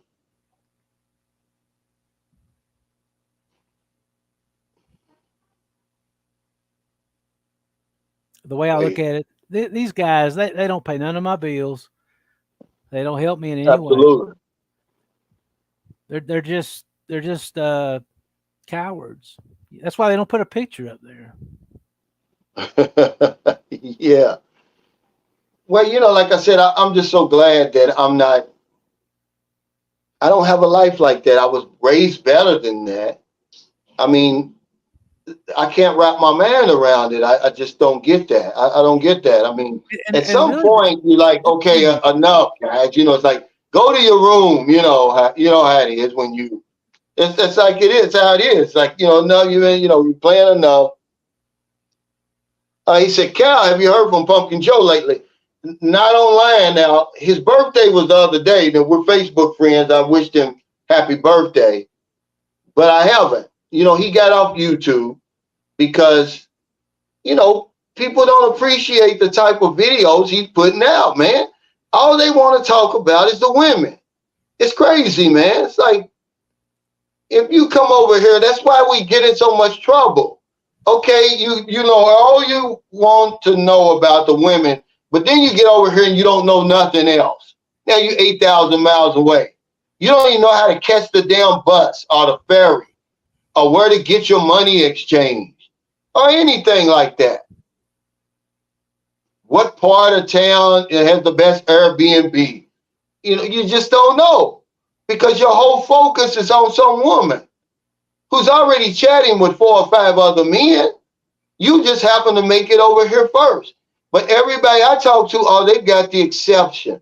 Their woman's different than all the rest. No, they're not. The Philippines is one of the most monolithic places I've ever been to in my life. If you've seen one woman online, you've seen them all. I promise you that. Man, it's close, okay? I'm telling you something, guys. It's close. They eat their rice the same way. They go to the same cathedral. They listen to the same music. They like the same stars. Everything. I mean, you know, that's the least you got to worry about over here. The great thing about those universal laws is they work both ways. So those guys, like, we don't have to throw punch them anymore. You know what I mean? It's just the universal. They're gonna dig their own grave. They're gonna dig their own grave. And what I like about laws, as I said this before, is they're fair. They're not some white man with a beard up there showing favor. If you listen to religious people, it's I'm highly favored. I don't want somebody over me that's favoring somebody else over me. Okay, you jump off that building, the law of gravity doesn't give a damn whether you live in North Carolina or North Korea. Your ass is crashing to the ground, and you, depending on how high the building is, you're gonna die. Okay, but if you obey the laws, you're gonna benefit no matter who you are. Okay, this is what Think and Grow Rich and all these books are talking about. It doesn't matter whether you went to college, whether you got a college degree or you never went to college at all. If you follow and practice the principles, you're gonna benefit. I'm sitting here, I'm telling you that. I don't sell those books. I'm telling you for a fact that it's true. I used to do a seminar at a coffee shop. Ask anybody that knows me in Louisville, Kentucky. I tried to give it away. People don't want it because they don't believe it. You got to believe it, man, first, before you ever see it. But we're opposite. We want to see it first. Prove it to me that it works. No, you got to believe it before you ever see it. I don't know. I think some of those laws, they may not believe they jump off the house, they're gonna hit the ground, but they're gonna hit the ground. You're damn right they're gonna hit the ground. So I'm not sure they really have to believe it. No, I mean for it to work for you. For it to work for you to see that universal law is real. That's what I'm talking about. Oh, it's gonna work whether you believe it or not. It's gonna work. That was my point of jumping off the building. It doesn't matter if you believe in universal law or not. Your ass is gonna come crashing to the ground. Okay.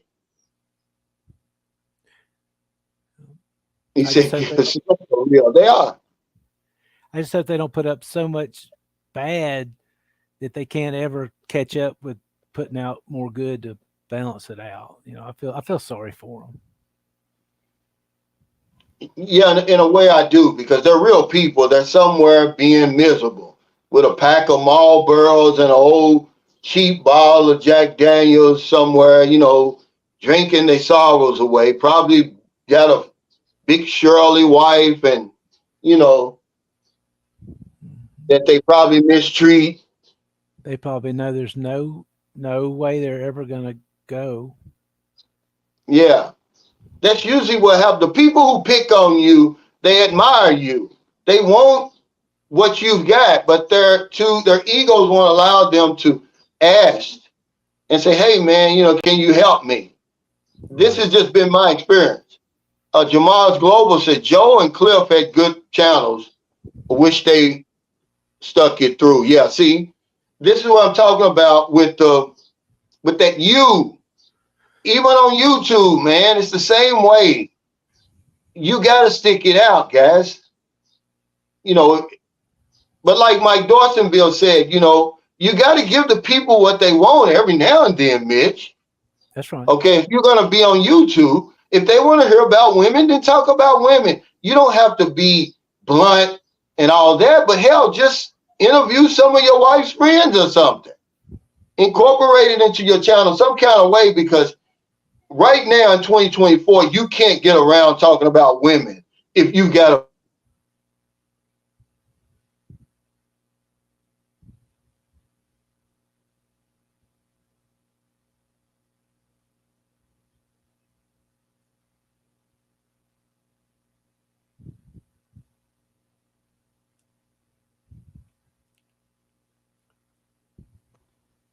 I'm sorry, guys. The only one who can go and without, now he shows women on his channel, but he don't talk about it, becoming Filipino, because he's financed. He can travel all around the Philippines. He's like part of the tourism division, something like that. Unless you somebody like him with that big following like that, you're going to have to talk about the women. He's the only one that don't do it. And you say, well, what about Finn Snow? Yeah, because he's got that woman with him that he shows all the time. You can't get around it. It's just something.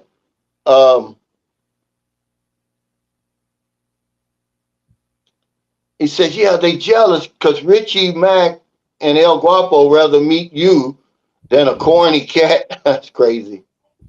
Yeah, a lot of people in the Philippines now. I think Richie Mack is going to do some type of. Is this where he's going to have that Zoom fest? Is he going to be in the Philippines? I don't know. Twilight Zone's a good. It's a good comparison. What he said? Yeah, he said here in Las Vegas now, but I can't wait to leave this Twilight Zone. You'll be shocked, Calvin. When you get back here, you're gonna be shocked.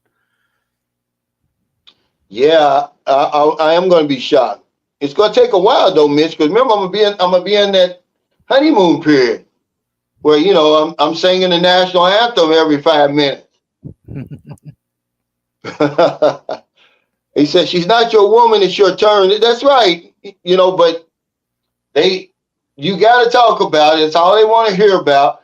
And if you give them a good dose of fantasy, your YouTube channel will stay around. But I think as more and more people start coming over here, that's the only time they'll appreciate my channel. When they come over here, you're not going to appreciate my channel over there because you've never been. And you think, oh, he's raining on the parade and all that. No, I'm not. I'm just telling you what's really going on over here. And a woman's the last thing that you got to worry about. They're looking for you. See, if the Filipino vloggers were really smart, they would let you in on the inside. They would tell you what the Filipinos really thinking. But they're not going to do that because they know that you're so thirsty and you're so ignorant of what's really going on over here. So they're going to keep saying, oh, Filipino, what a Filipino wants, what she likes, where to meet her, how much money should you give her? Come on, guys, we older than that. We're smarter than that. But we keep buying that. What about you? Some of this reminds me of like when I was in the 3rd grade and we had sex education class and they brought all the kids together with the principal and stuff. I mean, it's like, that's 3rd grade, guys. Yeah, that's what I'm saying. It really is. You know that that's the least thing you got to worry about. But remember who's fueling all this. These are the guys in the nursing homes and the skilled nursing facilities who never coming over here. They're the ones who's putting all that money in there, clicking all those views. They don't have anything else to do. They may have a nurse's aide who's from the Philippines. That's why they watching it.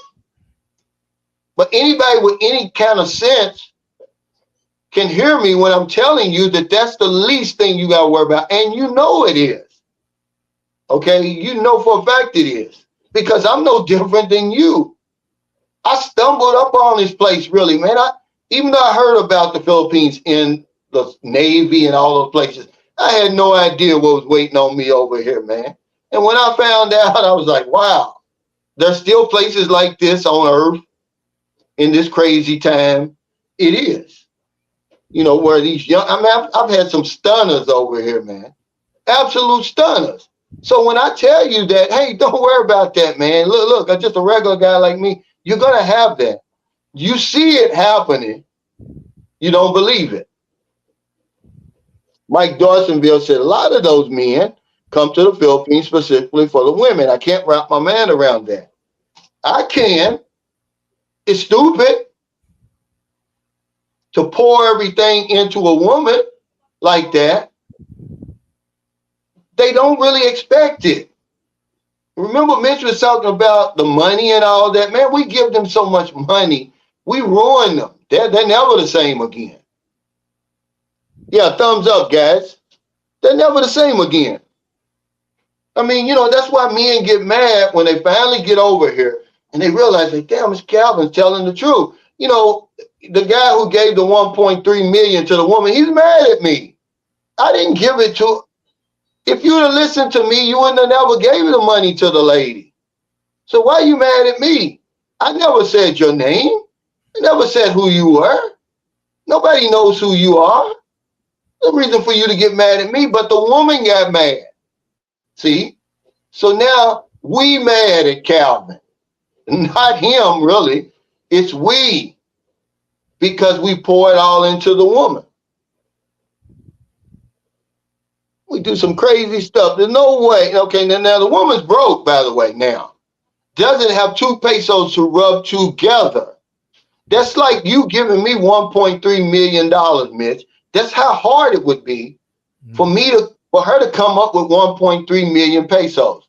Same as it would be for me to just all of a sudden come up with $1.3 million. And you can actually hurt somebody doing that. There ain't no you can, you will hurt them. There ain't no you can, yet you do. Because now she can't find her way around. Okay? She don't know what to do. Okay? And that's not just him. It's not just him. It's so many of us doing that. We're retiring women. We don't even give them a chance to get into the workforce. Where'd that come from? I mean, are they really all that we should do that? I ask the real questions. I'm saying, should we? Should you retire a 22-year-old woman, never give her the chance to get out there and earn it on her own and make a way for herself? Because we're selfish. We've got low self-esteem. We just want to look at her all day. We don't want her outside, out of our view. I don't want to live like that, man. I'm sorry. Work builds self-esteem. Basayan Cano says, I acclimated by getting rid of my aircon. I never left the house. Now I use fans and get used to the heat and have no issues dealing with the heat. I've always liked the heat. I've been over here for 15 years, and it's hot out there, okay? But it's not debilitating. You know what I'm saying? Because I lived in San Carlos City for a whole year with no aircon. I lived 6 months down in the squatters area with no aircon. And when you have a brown out there, you suffer. And you just work your way through that you get to the other side. But yeah, that's just one of the things, though, that you got to worry about. What about the language? How have you been able to work your way through that? Okay, because they're not going to speak English to you. You know, that's the type of stuff where you get disillusioned and you get in that valley. You're everywhere you go, no one's speaking to you, but they can speak English. And if they are, it's going to be like, have you eaten today? Yeah, that's what I mean. It's funny, but that's right. But people won't believe you when you say that, but all they want to hear about is a woman. Man, you better know how to deal with this stuff when you get over here, man. Because it's going to, you got to make a decision. Am I going to deal with it or I'm not? There's no in between. But when every birthday party you go to, it's full of people, man, but nobody's talking to you. Like you said, you want some food? Until the ice cream man shows up. Yeah, and it's going to be like, yeah, have you eaten today? Like you said, did you take your bath? That's it. He said, aircon can really spoil you, but I never wanted to leave the house. I mean, why? I mean, what do you mean you don't want to leave the house? He was addicted to the AC. Oh, there's the street cred. What's up, man? Yeah, he was addicted. Oh, okay. But y'all see where I'll be filming a lot, man. It's beautiful here. That's why I like to go out every morning. Just about, I'll go walking around there. And most of the time, I don't film anything. I just like to go walking around there. W Secrets of Success walked around there. What's up, Henderson? He said, greetings from the 502. That's Louisville. I plan on coming for 3 to 4 weeks with just getting a freelancer for that time. He said, would just be getting a freelancer be a better option than trying to have an actual relationship? Well, it's just, you can easily, if you know what you're doing, you can go on the dating site and find you a real woman. Because I wouldn't want those freelancers. You can't trust them. They're going to steal from you. You may go back home with something you can't get rid of. You don't have to do that over here in the Philippines, because some guy was in my company said, Cal, I thought you said to stay away from the dating sites. I said, I did. If you don't know what you're doing, because they full of games, they full of tricks on there, man. And most of us, we're older. We're not tech savvy. We don't know a real woman from a damn bot. What is the first thing men say when they say they signed up for the dating site, Mitch? If you ever heard them say something, oh, I got 200 messages. I didn't know what to do. Yeah, ain't none of them real. I tried it just to see what would happen. I got 400 the first day. Yeah, see, they're not real, though. They're not real. All you got to do is just get rid of all that. Go on there. I'll talk about this as many times as I need to, because that's where the women are, guys.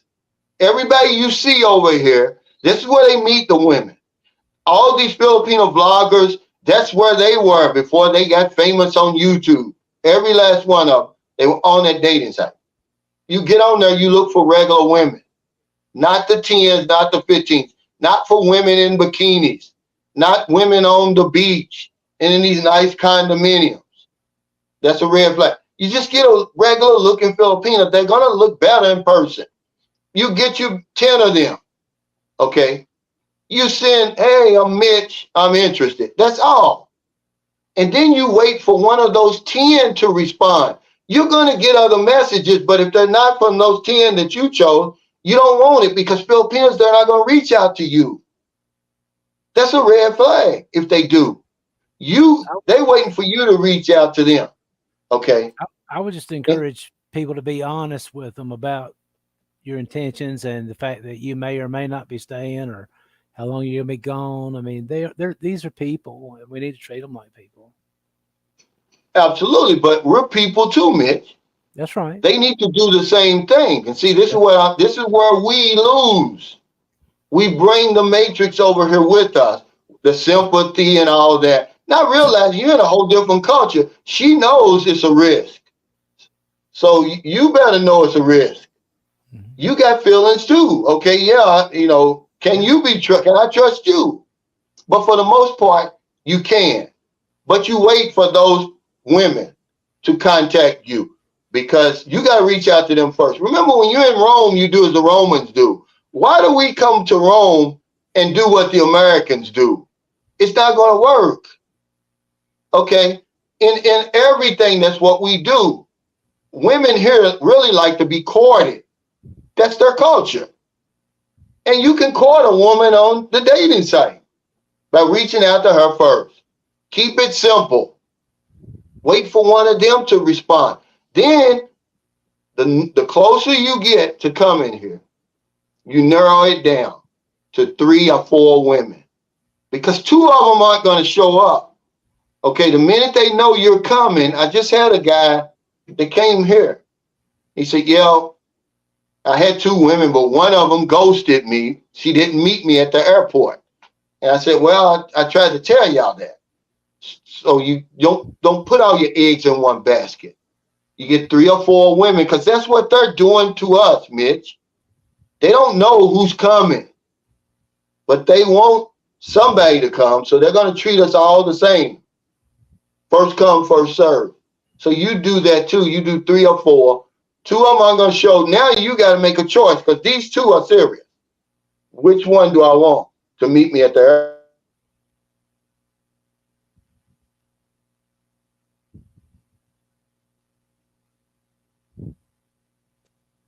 You make sure that it's going to work to your satisfaction before you ghost this one. It's really that simple, man. It's really that simple, but we don't know what to do. We start responding to those women and all of them robots and fishers, and you start giving money and you get discouraged because all of them women are going to do is ask for money. That's all they're going to do. Okay, you don't know, you're picking these women that, this guy sent me 2 pictures the other day. I said, dude, you know these women aren't real. What do you got here? These are Instagram models. It's not typically what you're going to meet over here. I mean, we don't use our common sense. But I would leave those freelancers alone unless I'm in Angeles City because that's really expensive. I mean, there's some super. I mean, you think you can come over here? The only time you're going to be able to get a freelancer for 300 pesos or 500 pesos is when you go to the hood in these cities and you really up in the ante then. Okay, because in Zamboanga City, right down the city proper, as it starts getting dark, they start coming out, the freelancers. I asked my wife, I said, how much do they charge? She said anywhere from 300 to 500 pesos. But if you go to Angeles City or any of these other places, you're talking what's a bar fan? 5,000 pesos? And then you got to give the woman the tip. So yeah, if you've never been over here before, somebody who's been here can help you. But men, we don't, he says, imagine if they all showed up. What do you mean if they all showed up? They're not going to all show up because they don't know. You're only going to give that information, Kamal, to the one you really want to meet. Okay? You're going to have to make a choice between them four. You're not going to tell them all to meet you at the airport. Come on, guys. You're going to meet four that you're going to be talking to. And pretty soon they're going to whittle themselves down to two.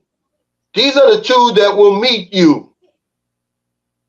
You're not going to give, if you pick this one, you're not going to give this one the date, time, and airport you're going to fly into. Come on, man.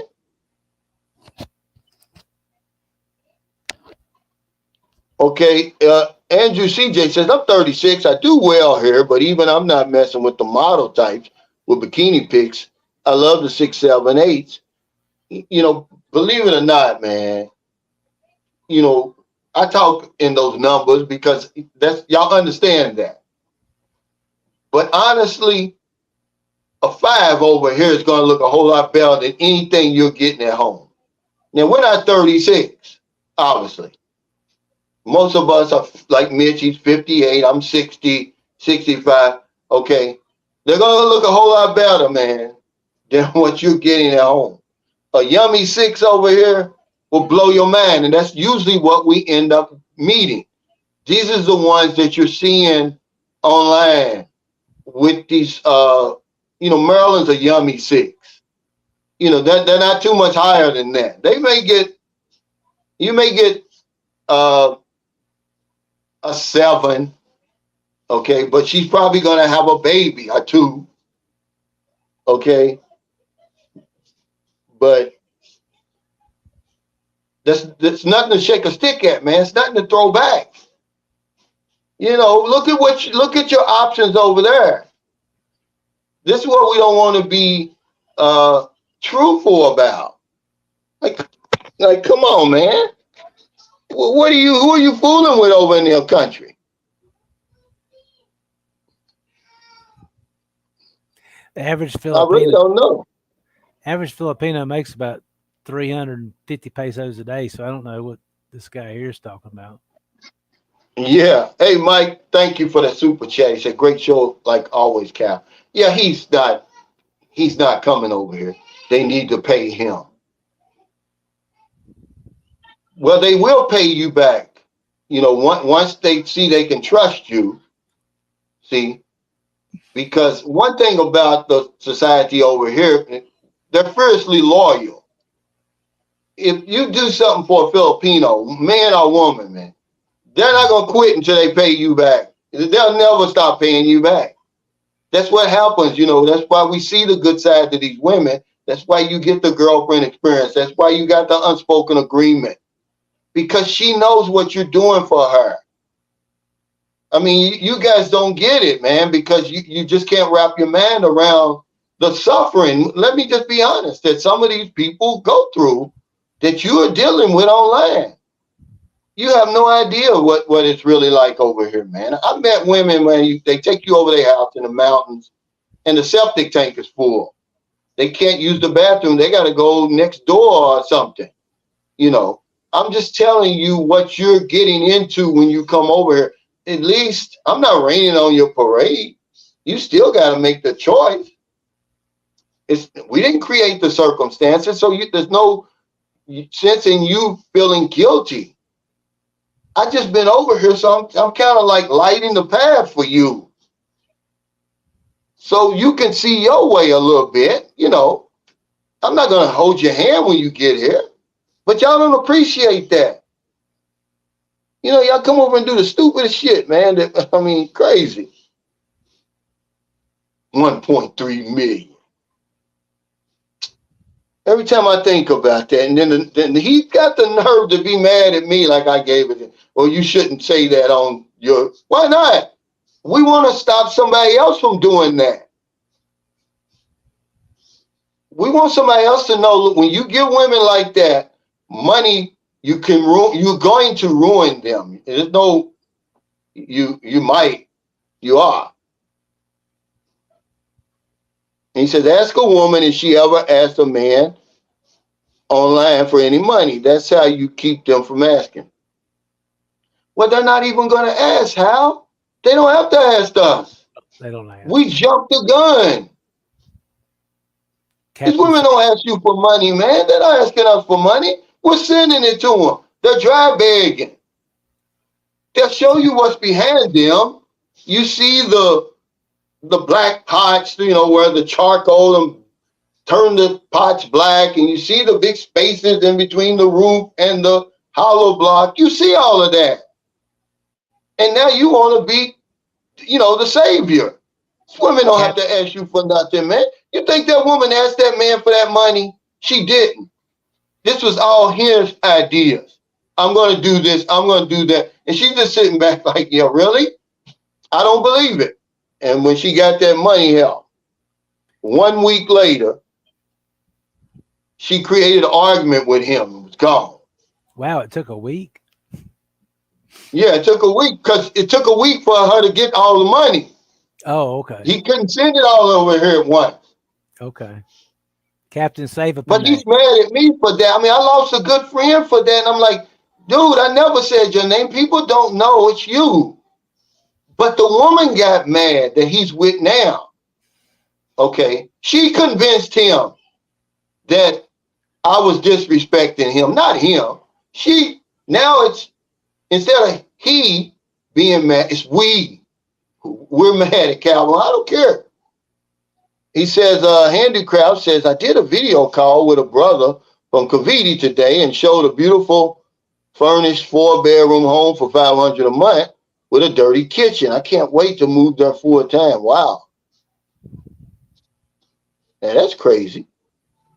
Please visit first. Yeah. I tell people that all the time. You don't know what you got till you get here.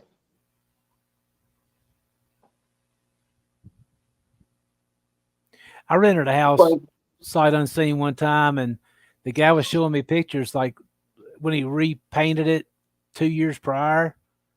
It was just really dirty when I got there. So, yeah. Yeah.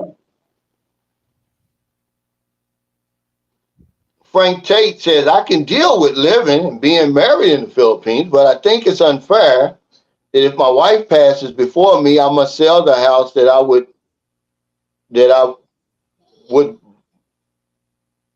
bought or gift to some other Filipino. Yeah, but remember the video I did the other day about what's expected of us, Frank? Well, I actually didn't do it. I did a live stream for my members, and I'm gonna have a member live stream tomorrow.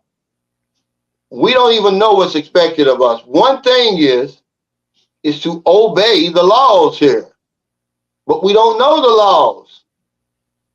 If you knew the laws, then you might want to say, well, if I'm not okay with that, then I'm sorry, I'm not going to buy the house. We'll just rent. Mm-hmm. Okay? But you want to put your woman in a situation, especially if it's your wife, you've made that commitment.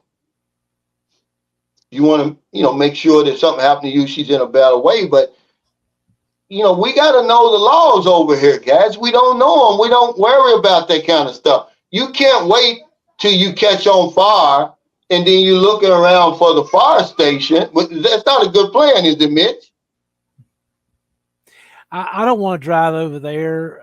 I have a friend over there in Luzon. He just drove an unregistered vehicle. It ended up being like a 15,000 peso fine. I mean, it might as well be $1 million to him. Yeah. Yeah, see, that's another thing. We don't really even know the laws. We bring the matrix with us. So we think that the road laws, the traffic laws and everything are the same over here as they are there. The insurance is the same. We think it's all the same. It's not.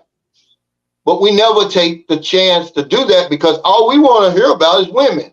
So if somebody was to make a video like that, they wouldn't get any clicks, man. They wouldn't get any clicks.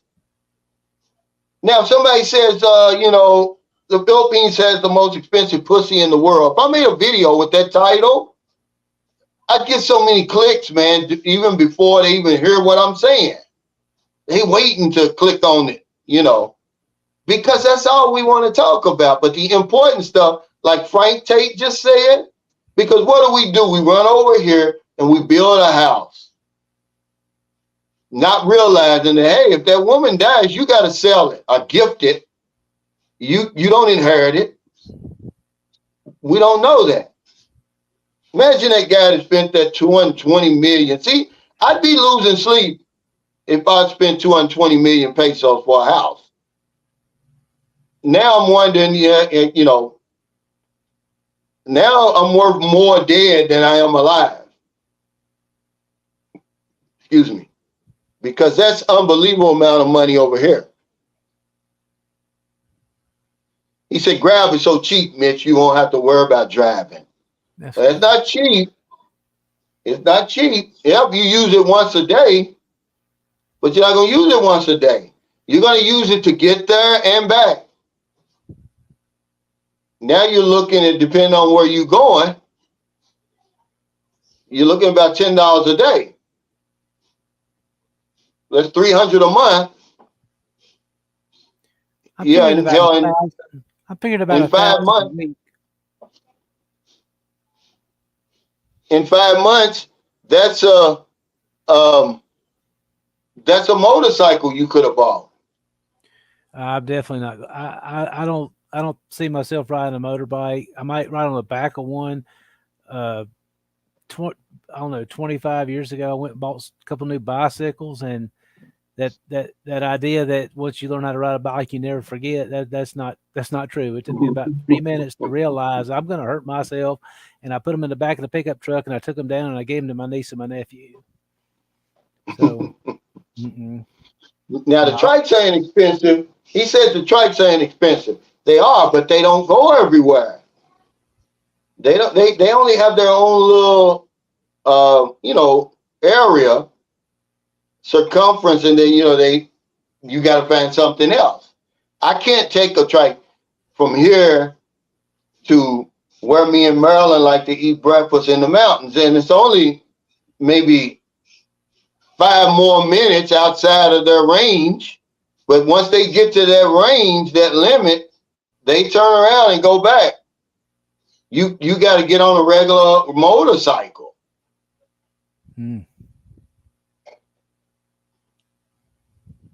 But yes, a good point Frank brought up. But we don't want to hear that kind of stuff, Frank. That makes too much sense. Because I look at your wife's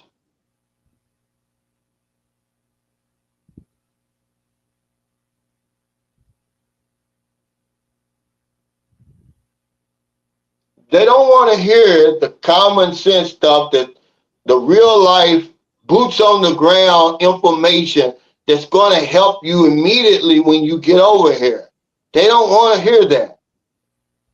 All they want to know is, am I going to meet a young, attractive woman, and is she going to wait for me at that airport? And is she going to put this fire out?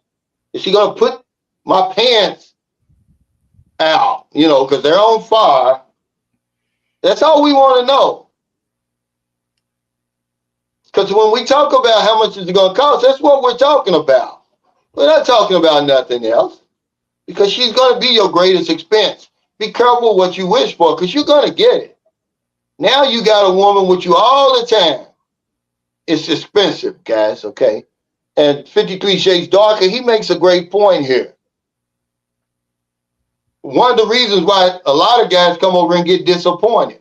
He says some of these guys don't brush their teeth or shower and demand a yummy 9 or 10. We could have a whole live stream to talk about this, but I already did. I told you that our expectations are way up here.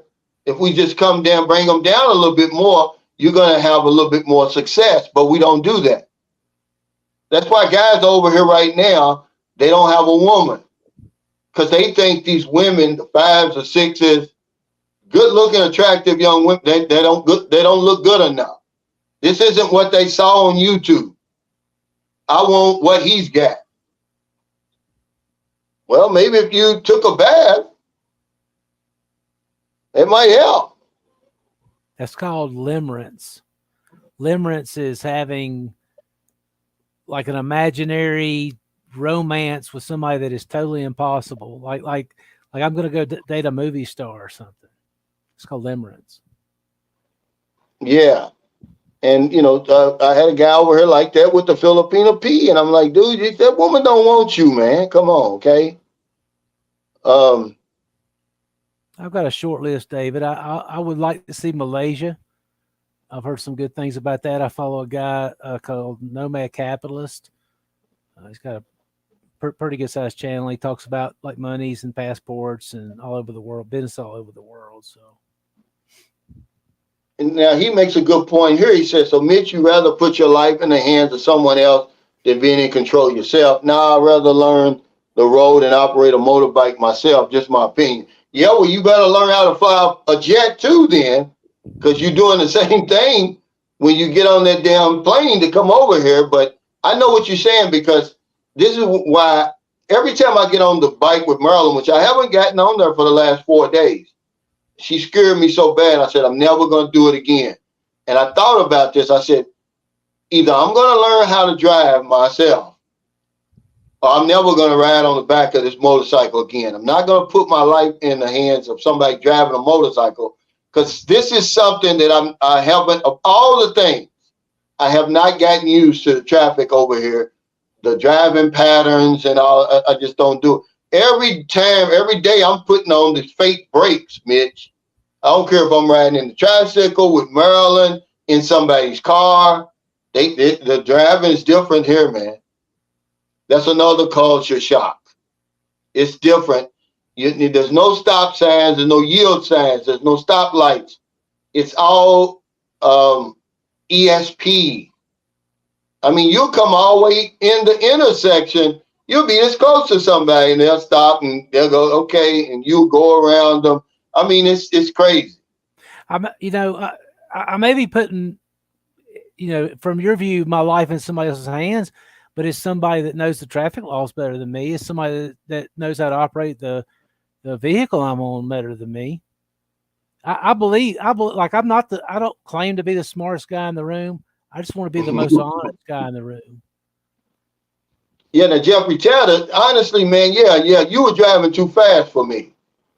Because there's nobody on that road. It's like, slow down, man. I was pushing that little invisible brake in the passenger side. I'm like, why are you driving so fast? And then it's the Philippines, because here's what happens in San Carlos City. There's no traffic really, but people take more risk because of that. So you would think there wouldn't be any accidents here. That's bullshit. I was in Santa Mar one Sunday, and I told y'all the story before. It's true. It's only 3 people in the whole park, all massive amounts of room over there. Don't you know 2 motorcycles ran into each other? Nobody else. I was the only one there. I'm on a bike. I saw it. I'm like, no way. I'm waiting for one of them to stop. And the one of them died, I believe. I mean, he was seriously hurt, because it's all about speed when nobody else is on the road. But yeah, Jeffrey, you were driving too fast for me, honestly. Remember, I'm getting old, man. You know how. But yeah, you were driving too fast. I'm just being honest. I didn't say anything because I don't want to be a backseat driver. I don't like that. And so I'm not going to do it to somebody else. But yeah, you were driving too fast, for somebody, you're not from the Philippines. If anything happens, we're in we're in the wrong. And it's going to cost you a whole lot more. Mike Dawsonville said driving in the Philippines is like an accident ready to happen. It's a risk you're taking driving in the Philippines. It is. But some of us are like 53 Shades Dark. He's like, well, I'm not going to put my life in somebody's hands. Some people are just too impatient. Some people equate driving with independence. I want to get up and go anytime I want. But I've weighed all the options, guys. I'm not going to drive over here. Yeah. Okay, and I drove for a living. Yeah, and I have too. Um, but the grab charges and the jeepneys or whatever is still cheaper than me having a motorcycle wreck, getting in bad trouble and having to fly back, hurt. Yeah, yeah, heard anything because people, they take it's a badge of honor for them to drive over here. I mean, they really think they're doing something. Like, okay, well, that's you, man. I'm not gonna do it. I've never gotten behind the wheel of a motorcycle over here or a car, and I'm not going to do it. That's one thing I can say I would never do. I've already weighed all the odds and the risk, and that's not worth it for me because they don't drive. I can't understand their driving over here. Okay, I just can't do it. Chase Uber said, yeah, the traffic police limit the areas which the trikes can travel. They can't travel on major roads for the most part. Yeah. And here, they just don't go outside the city proper. And if you go somewhere like Cebu, that's why you don't see any trikes dropping people off at the mall. You won't see that. Now, they might drop them off across the street or something like that. I don't even see them on those main roads. And let me take that back in Cebu.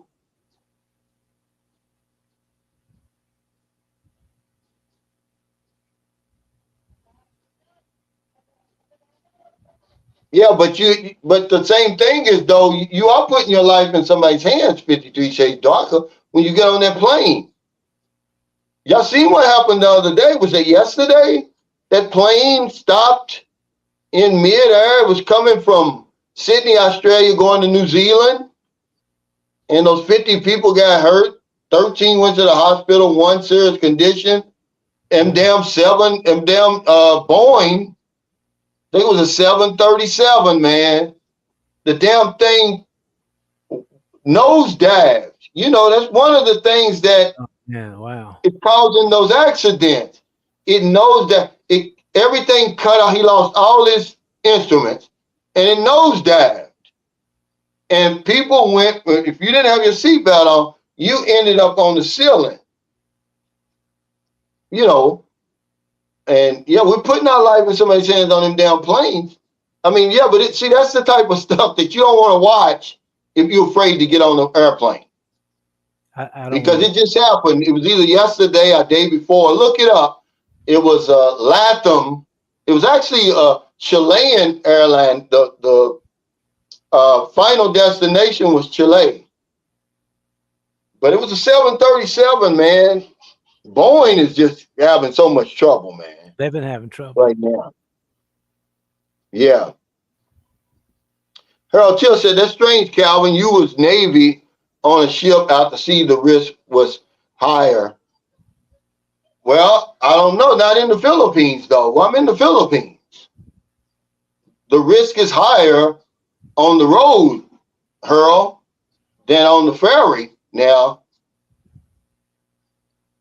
that's all I'm saying.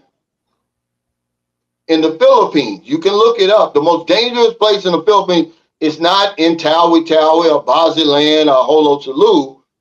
It's behind the wheel of a car or motorcycle on the road. That's the most dangerous place in the Philippines. And that's the reason why, I don't drive. And plus, it's not like in America, man. We've got when you come from the Philippines and come to America and you see the way the roads are set up and everything, people follow the law, the rules. You can come to a stoplight at 2 a.m. You're going to stop for that stoplight. You're not going to run through it. I don't care who's around. We're programmed like that. It's not the same over here. You don't know what you're getting. And you have to remember, folks, both me and Calvin are insurance people. We're constantly weighing risk and reward in our minds.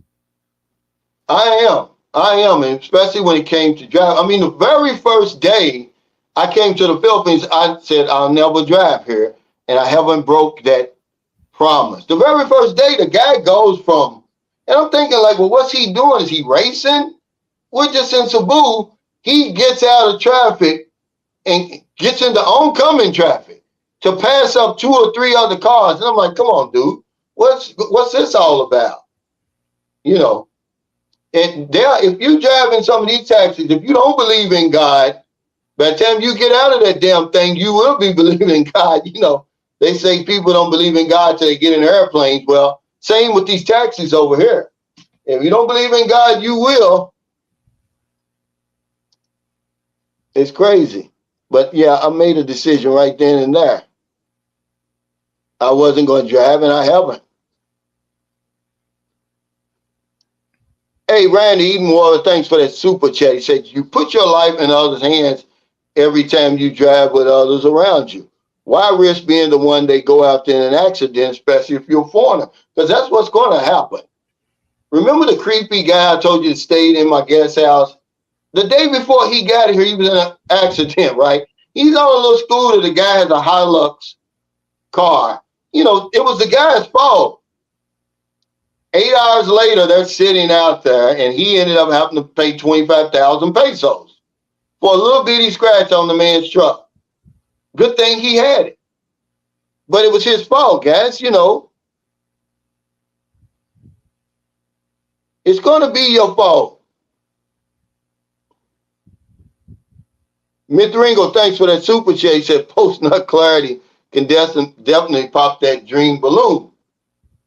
And it will for some guys.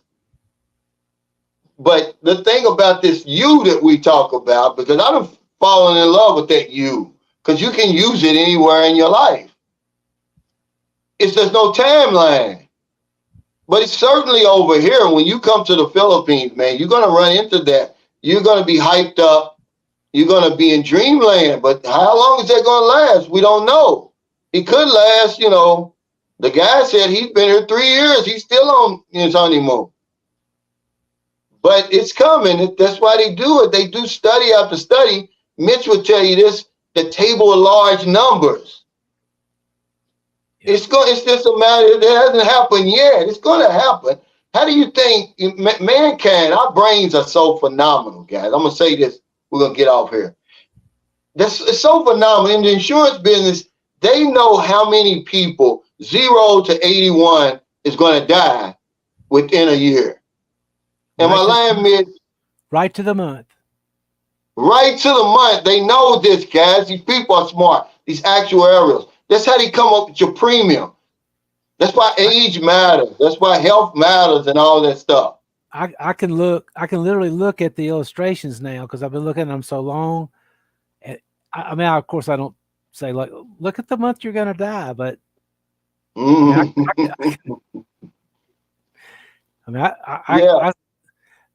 can see the numbers. I mean, I remember growing up, you know, I talked about my dad being the banker. The biggest problem I think they really had with me was I was starting to figure out things at the bank. Like I went to my dad and I said, Dad, like I figured out when I make a deposit and there's some time between, like when I write a check, there's some time. He's like, Mitch, that is called check kiting and that'll put us all in jail. And so I had to start learning at a very young age things that, because I was already starting to see, you know, basically holes in the system or, you know, I mean, just my mind is very number oriented. Yeah. Absolutely. Garden Girl says, it's better to get to know the culture and people also before you get settled. This is exactly right, but we don't do it, Garden Girl. We won't even take the time. You know good and well as a woman that the minute that man gets off the plane, he's trying to get inside your pants. Okay? He's not worried about no culture. He doesn't even know your religion. He doesn't know anything. All he knows is you're supposed to meet him at the airport. Then y'all going to the, you know, Jack Leg Hotel, and it's going to be on, you know, and then everything else is going to follow after that. But yeah, you're exactly right. But we're not going to do that over here. Normally we would, but for some reason, when we get to the Philippines, something happens. We have a lobotomy. It's like they give us a lobotomy on the damn airplane, Mitch, and we get over here and we lose it, man. I mean, we really lose it. Is that why you don't sleep? You afraid? Is that why you're afraid to sleep? You think you're gonna wake up? Yeah. We do some crazy stuff. We get in bed with women, man, with no protection. Nothing. Daddy, can you see my dress? What dress? I don't know where your dress is. Tell your mother get your dress. I don't know where it is. But yeah, Garden Girl, I'll send me a message. I might put you on here Friday. I'm gonna let my viewers grill you. I'll put you on the hot seat. But she's exactly right about this. But this would be somebody in their right mind, Mitch, would do. People lose their mind on the damn computer before they ever get on the plane. They done lost it.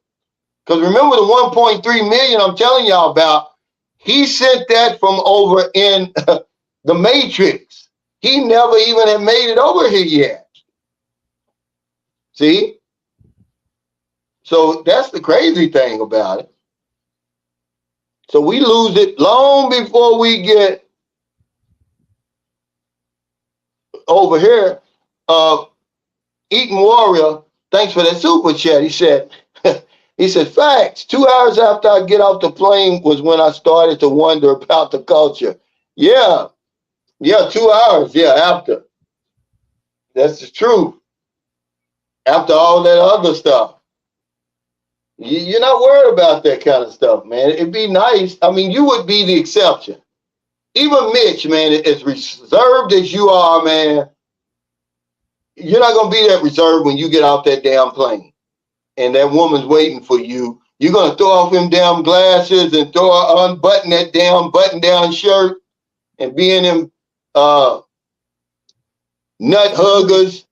I mean, I won't say I won't change my mind, but I really don't have a plan for somebody to meet me at the airport on my trip like that.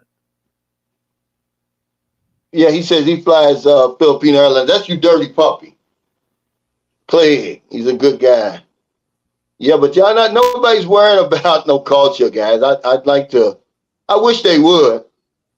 He said, I know I agree with both you gentlemen. I'm just waiting to see if a female neighbor is confident enough to come in my apartment. This is the last opportunity I'm giving them. What's he talking about? Yeah, guys, he said great live stream. Yeah, thank y'all so much for your super chat, super stickers. Thank you, Mitch, for your time. I'm going to have you on here more often, man, because you really are a sharp guy, man. You can help some people for real with just some simple information. I liked a lot of what you gave us tonight, man. I mean that, man. So maybe once a week we'll bring you on here and let you do your thing. You the money, man. Y'all contact Mitch, man. Put your information up there, Mitch, where they can contact you. Yeah, I've already put my email in there. One of the easiest ways to find me is if you're on LinkedIn. I mean, it's really hard to not find me. I have a Moments with Mitch channel. I'm on LinkedIn. I'm on Facebook. And my secretary checks all those platforms every day. I've got a couple books on Amazon. You can type in Mitch Brewer Amazon. I've got a couple books. I'll actually give you this one for free that you can print out on a PDF form. You can write down. Yeah. And then this one, I have one, Medicare Made Simple. So yeah, I can help you guys with whatever stage you're in. I can help you. And I'm like I'm saying, I don't, Calvin talked about just thinking about the commission. The insurance company is going to take care of me, but at the same time, that's not what I focus on. I really do want to help you. And the only way I really stay in business is with my reputation. And I have a good reputation. I have people, if you don't believe me, I have phone numbers.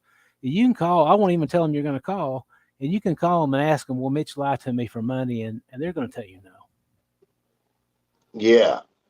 Thanks, Mitch. Yeah. Put your information up there. But take care, everybody. Stay safe. Stay out of trouble. We'll see y'all next time. I'm going to do my members only live stream tomorrow. And then on Friday, I'm trying to get back to my regular schedule because yesterday, I usually do it Tuesday, Thursday, Sunday. But yesterday, man, I woke up, man, and hell, it was 9 o'clock. I was sleepy as hell. I was like, well, I better change it to Wednesday. But Friday we'll probably have Angelo Habib on here because he's a regular and he's coming. He's on his way here now. He should be here in the next hour or two. Take care, everybody.